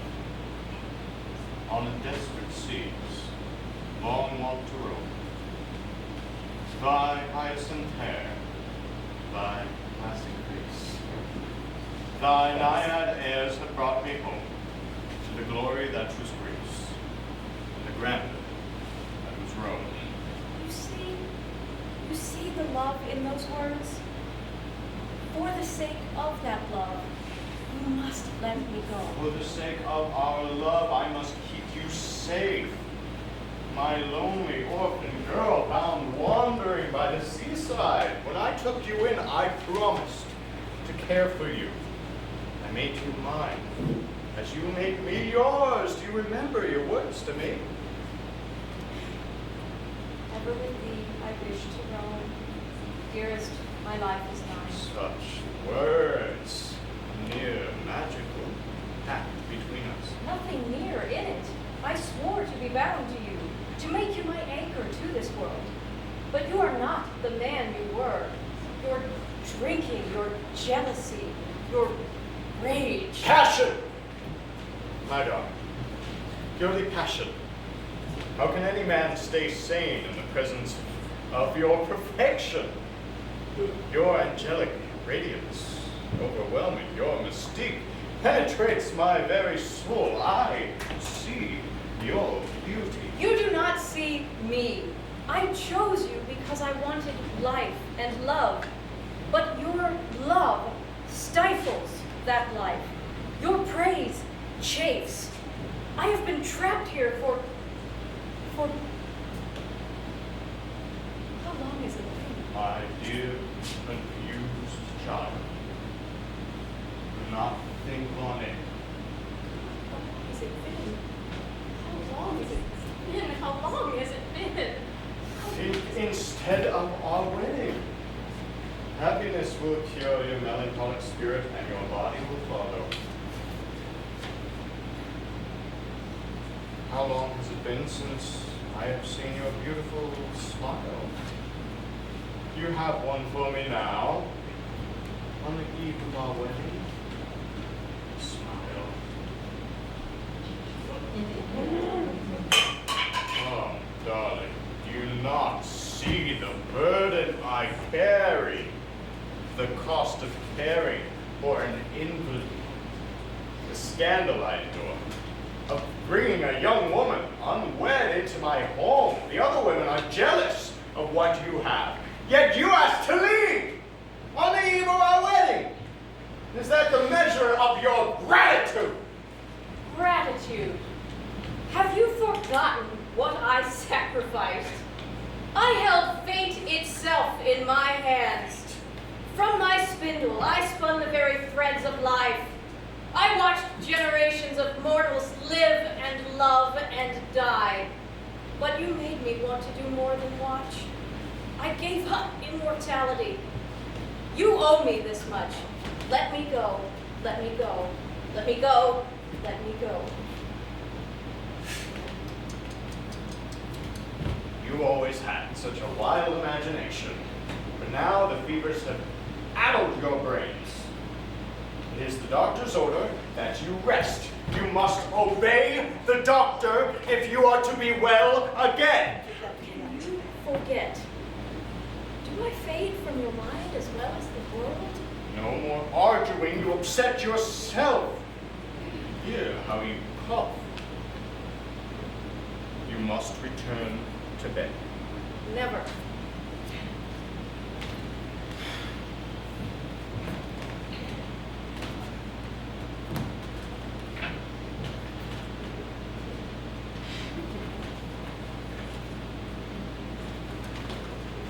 Stop. I forbid it. You are still a child and you must obey me. I am not your child. I loved you, and I may love a part of you still, but you cannot contain me. You cannot contain fate itself. You will not leave this room. No. My hand. Where's my hand? What? What am I doing? Delirium, the doctor warned of this. No, I have to. Mother. I must get to Mother. This is your fault. See, in your madness you blame your caretaker for your ills. Curse my kindness. I should have been more stern with you. Now come to bed. I cannot leave. I fade. I vanish. Another way. The mirror. The veil can be pierced through a mirror. They may see me there. Mother! Grandmother! Hear my plea. No. There is no reflection. Nothing. Calm yourself. Do you know what I see? Perfection. Even now, as that consumption takes you, you are more beautiful than ever. Pale as moonlight, slender as a sunbeam. There is nothing there. Only you. Only me? In your eyes? I'm glad to hear it. Likewise, I see no one among the living as beautiful as my little wife. There is nothing to see, and I shall not remain among the living much longer. Then you will never have your little wife. Love alone shall guide us. Love shall heal your weakened lungs. Perhaps a stay in a sanitarium. Though you are not my kid yet. They might not accept you. After the wedding, though, yes, the sanitarium would be just the thing. Peace, quiet, rest. Another way. Crossroads, mirrors, threads. The raven. Long has your kind been messenger of the gods. Servant of Apollo, take this thread to my elders. Bid them come. They are the fates as mine is nigh. They must come. Lenore, away from that window! No, they will not cut. They pass right through. Right through. What? Right through. What are you doing? You mustn't harm yourself. Clearly, your feminine nerves have been shattered by your illness. At this point, even the wedding may be too much. Perhaps a small ceremony here in your rooms, then straight to a sanatorium. Once you are my wife, I'll be able to admit you, and then... No. I will rest. That's all I need. Rest. I promise. But, darling, may I ask just one small thing? If it will soothe your spirit, I will bring you the apples of Hesperides. Nothing so difficult, my Heracles. Merely a lock of her hair for the wedding. Easily asked, easily done. Yes. Yes. And also Can you bring me some of my own from my brush? I'm too weak. I wish to braid them into a ring to wear at the wedding, a symbol of our love. Of course. Thank you, dear heart. Now leave me. It is late, and I must rest. It is late indeed. Tomorrow, I will be here in less than an hour. Come midnight, you are my fiancée no more, but rather my bride, and soon after, my wife. So rest, dream, gather your strength. Love shall guide us.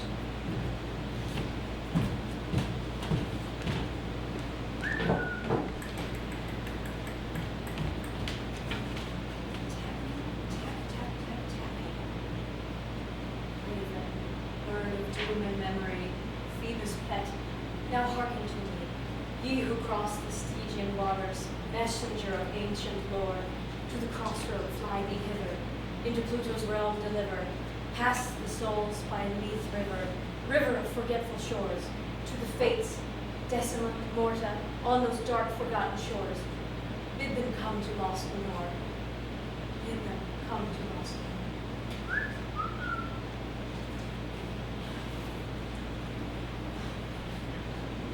Come and save your lost Lenore. Nona, Nora, now Lenore. Clotho, Clotho, nevermore. Not the maiden, nevermore.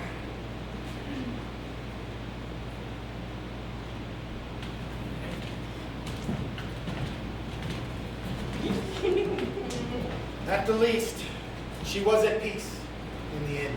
Yes, she raved not, but lay with sweet repose, ready to go up to God. That dear child that should have been thy bride. Yet in death, she seemed even more beautiful. Beauty of face, no maiden ever equaled her. Her sweet mouth, the most exultingly radiant of all smiles, those eyes were the twin stars of Leda, and I to them, devoutest of all astrologers. Was the beauty of beings above or apart from the earth. But now, the life still there, upon her head, the death upon her eyes. Your poetry is as moving as ever, dear friend. Your fury seems to have cooled, and your melancholy lightened. Yes, my heart is light to know that Lenore has gone before and found her rest. She went with hope, but flew beside. No dirge shall we upraise. Our drinking shall be merry, and we shall waft the angel on her flight to her home and friends above. She goes now happily to her golden throne. Gleefully she shuffled off this mortal coil.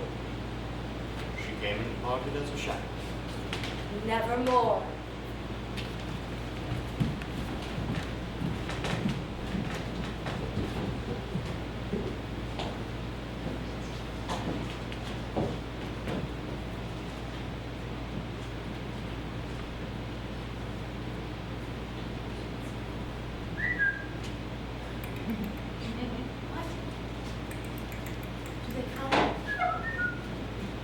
We come.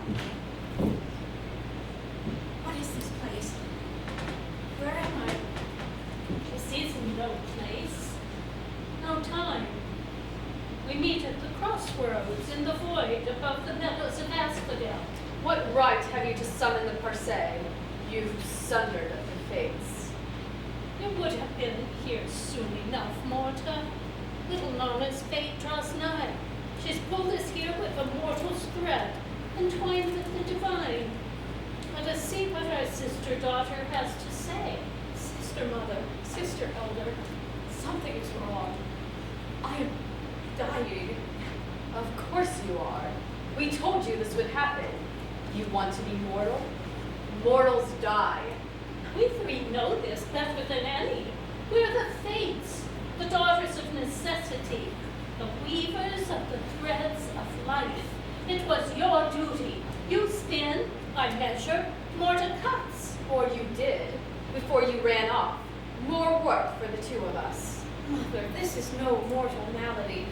I am not ill nor hurt. I am cursed. My mind slips, my body fades. the consequence of your choice, sister-daughter. You do not have a life thread of your own. You're entwined with that man. who anchors you to the world, and as such, you are as he sees you. I know that. I chose to bind myself to him and the mortal world. So why, now, am I fading from it? The wedding. What? Foolish child. The wedding day approaches. You are not allowed one. It is not allotted to you. You cannot live to see it. But why? Insolent whelp. Who do you think you are? You are the spinner of threads, the beginning of life, the essence of maidenhood. But come midnight, you cease to be a child. On her wedding day, the maiden becomes the bride. But you are not a maiden. You are the maiden. And when you cease to be the maiden, you cease to be. We are not meant for this. You tried to take more than you're allotted, and now you're losing your essence. Mortals change. The Fates do not. But I am no longer a parse. I am a mortal now. Not completely. What? You are nothing but a pale reflection. Specifically, the reflection in his eyes. He is your thread. His words give you form. You're his idea. You are as he sees you. And he does not see you. Not as anything more than a pretty face. A picture to hang on his wall. You are a force, not a person. And now, you are neither. So you're saying... We're saying that when the clock strikes 12, foolish clock though, you will vanish from the world out of nothing more than your own stupidity. Kindness, Atropos. Kindness? You speak of kindness. The Morai are not kind, fate is not kind, as if her foolish notions of love had not thrown the world into chaos enough. We have managed, Sister Elder. Not easily, but we have managed. So what do I do? Help me. There is no help. Without a thread, you have no life. Then give me a thread. It is not our place. You were the spinner of threads. Now there are none who can. I merely measure out the thread. And I only cut. You have doomed yourself, and when you have faded from this world, we shall be able to find a suitable replacement. Forces of the universe don't grow on trees, you know. Except when we do. Then what do I do? There must be something. Mother, grandmother, help me, I beg you. There is a way. You must come back to us. Become as you once were. Give up this mortal foolishness and return to your duty. Spin the thread, nothing more. Give up? Yes. Forget this life. Forget the pain of mortals. Become a part of the pattern once more. Undo these changes to yourself. Give up your yearning, your rage, your precious love. Be as you were meant to be. Uncaring, unfeeling, unchanging. But what of the person I've become? I would lose myself, my name, my everything. Lenore. You have other names. What is wrong with Clotho, Nona, Aurora?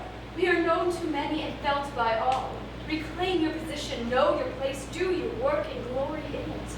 Do not reach for more when you were given. No, that can't be the only way. I can't go back. You can. We will take you in. Come back to your family. Be who you are. Mother, I don't know. I'm afraid. Another mortal, failing. You need not fear. It will be as before. Come home, sister daughter, and you will be welcomed with open arms. Come back to us. Come back to me. No, no. I can't go back to being some abstraction. I am here. I am real. I can find a thread for myself. oh really? And how will you do that? You have no staff, no spindle. You're just some mortal web. Doom comes, not mortal. Yet, as you have so made plain. But Guy, my love, he will save me. His words have power. They had the power to draw me to the mortal realm. His words could spin a tale for me, a tale that becomes a thread. He could give me life. That might work. Mortals spin their threads with words. His words could create a life for you. But to do so, you must be seen. You must be heard. He must see you. He must hear you. But Guy loves me. Am I not already seen? He loves your beauty, your surface. He loves the idea of you, his maiden child. And as long as that is what he loves, then you remain merely the idea of a child, an idea that will soon fade. He is your anchor, but he weighs you down, and you are drowning. We're creations of mortal thought. To be your own person, you must be seen as one. Good luck with that. The boy is a hopeless romantic. Poets. It's a shame he's not rescuing you from the underworld. I guarantee he would not look back for you, too lost in his words and his drink. That's not true. He will do it. He will hear me, and he will tell my story. Guy loves me. Does he? Ha. What does he see when he looks at me? Lenore, the woman? Or Lenore, the pretty doll? You'll reach for more than you were given. This is your reward. This is your fate, and the fate of all who do not know their place. Do not do this, daughter.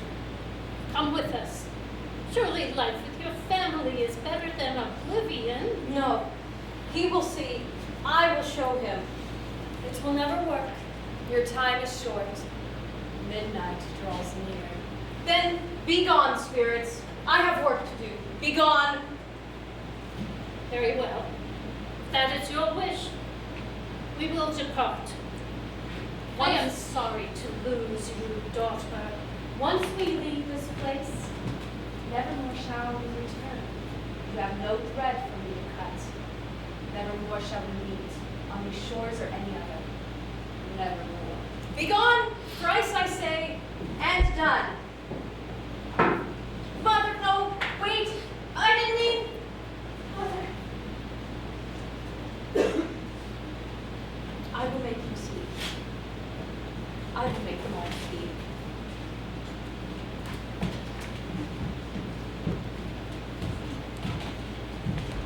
And then, as if exhausted with emotion, she suffered her pale arms to fall, returned solemnly to her bed of death.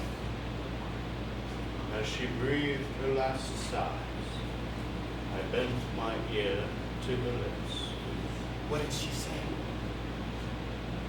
Alas, nothing. Nothing. Her silence was unbroken. All I could hear was the tapping of that damnable ring at the window. But my lost Lenore maintained her silence. And in her silence, her perfection. Nevermore.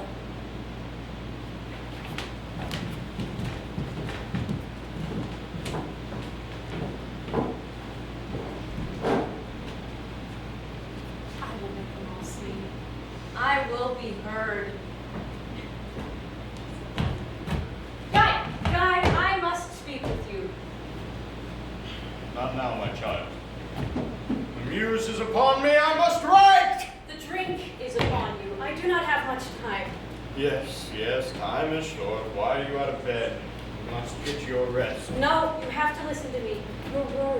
Your words have power. If you're going to write, then write me something. Write me a story. I need your words to give me life before I fade away. Whatever you say, my dear. No. Stop.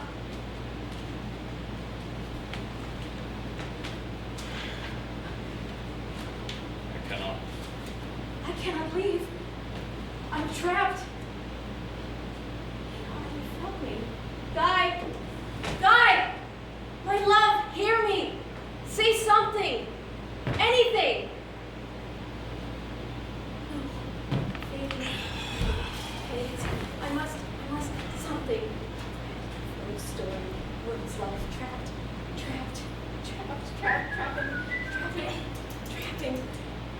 Raven friend, my lock of hair, do you have it? Take it to him. Anything to make him see it.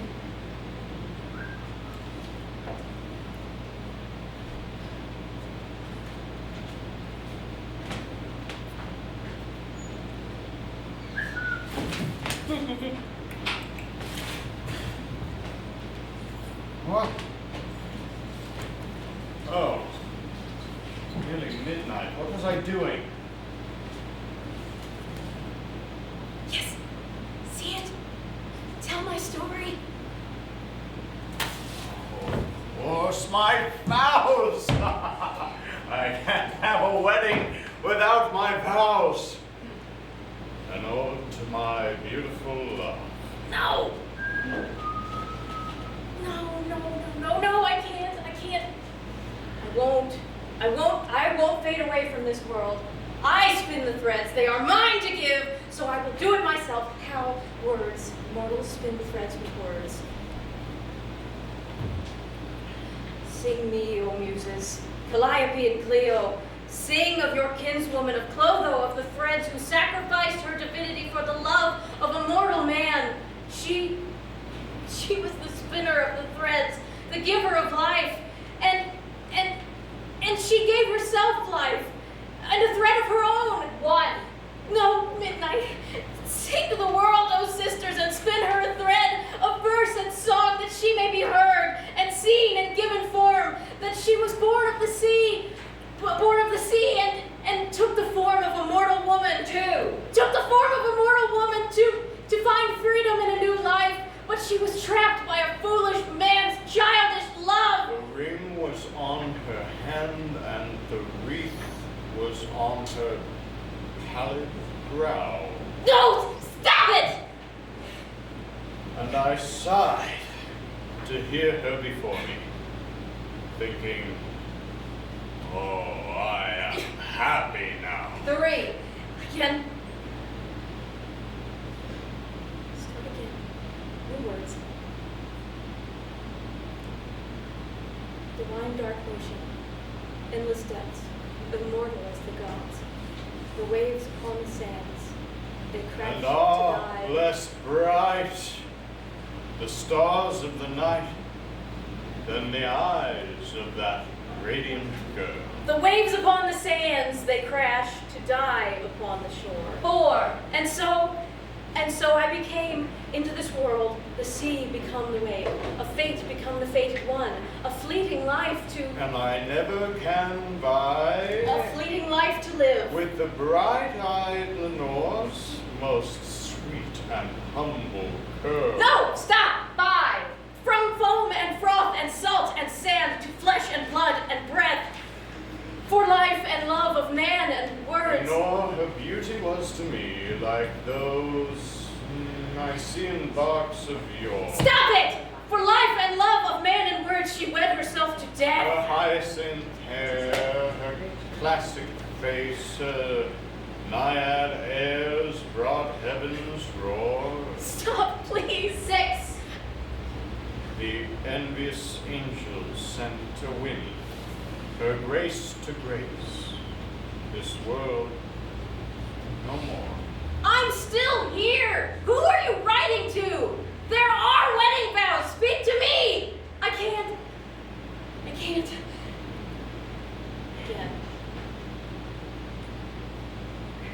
a doll, not an angel, a grace, or a muse.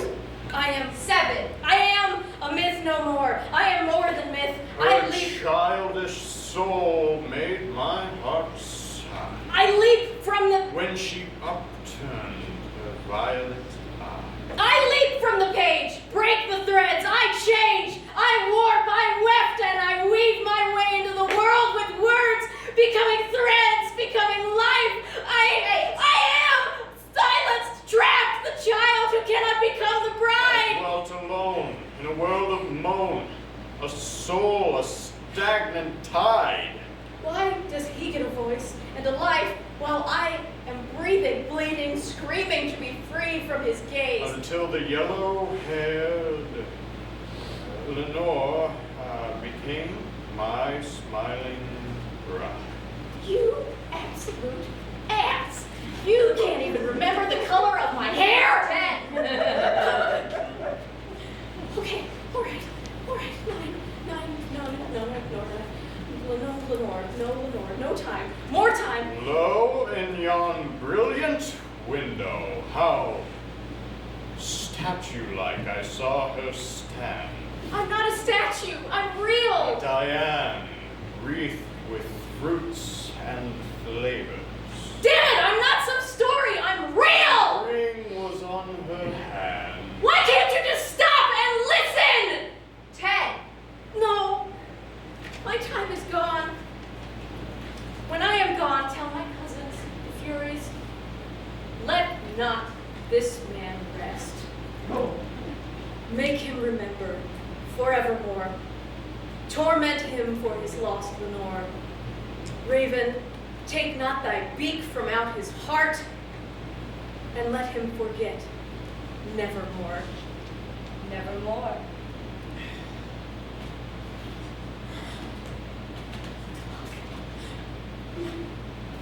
Not like that.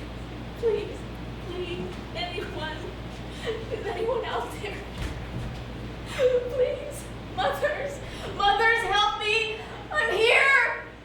Ah! I'm here! Ah!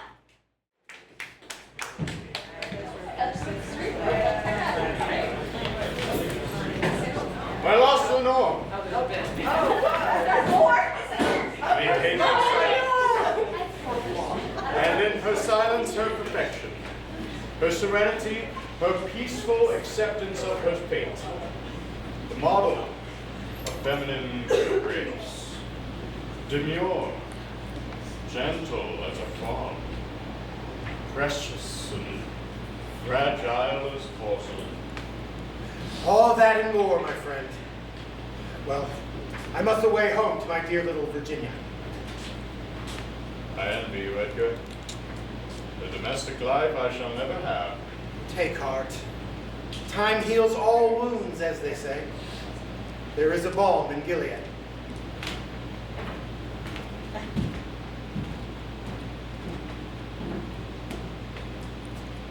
Is there? Is there a balm in Gilead? Is there comfort to be had?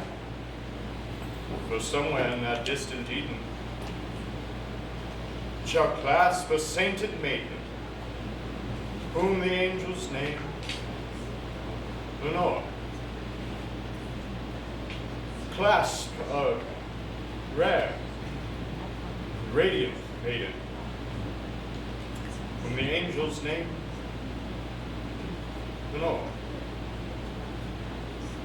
She was perfect. Nevermore.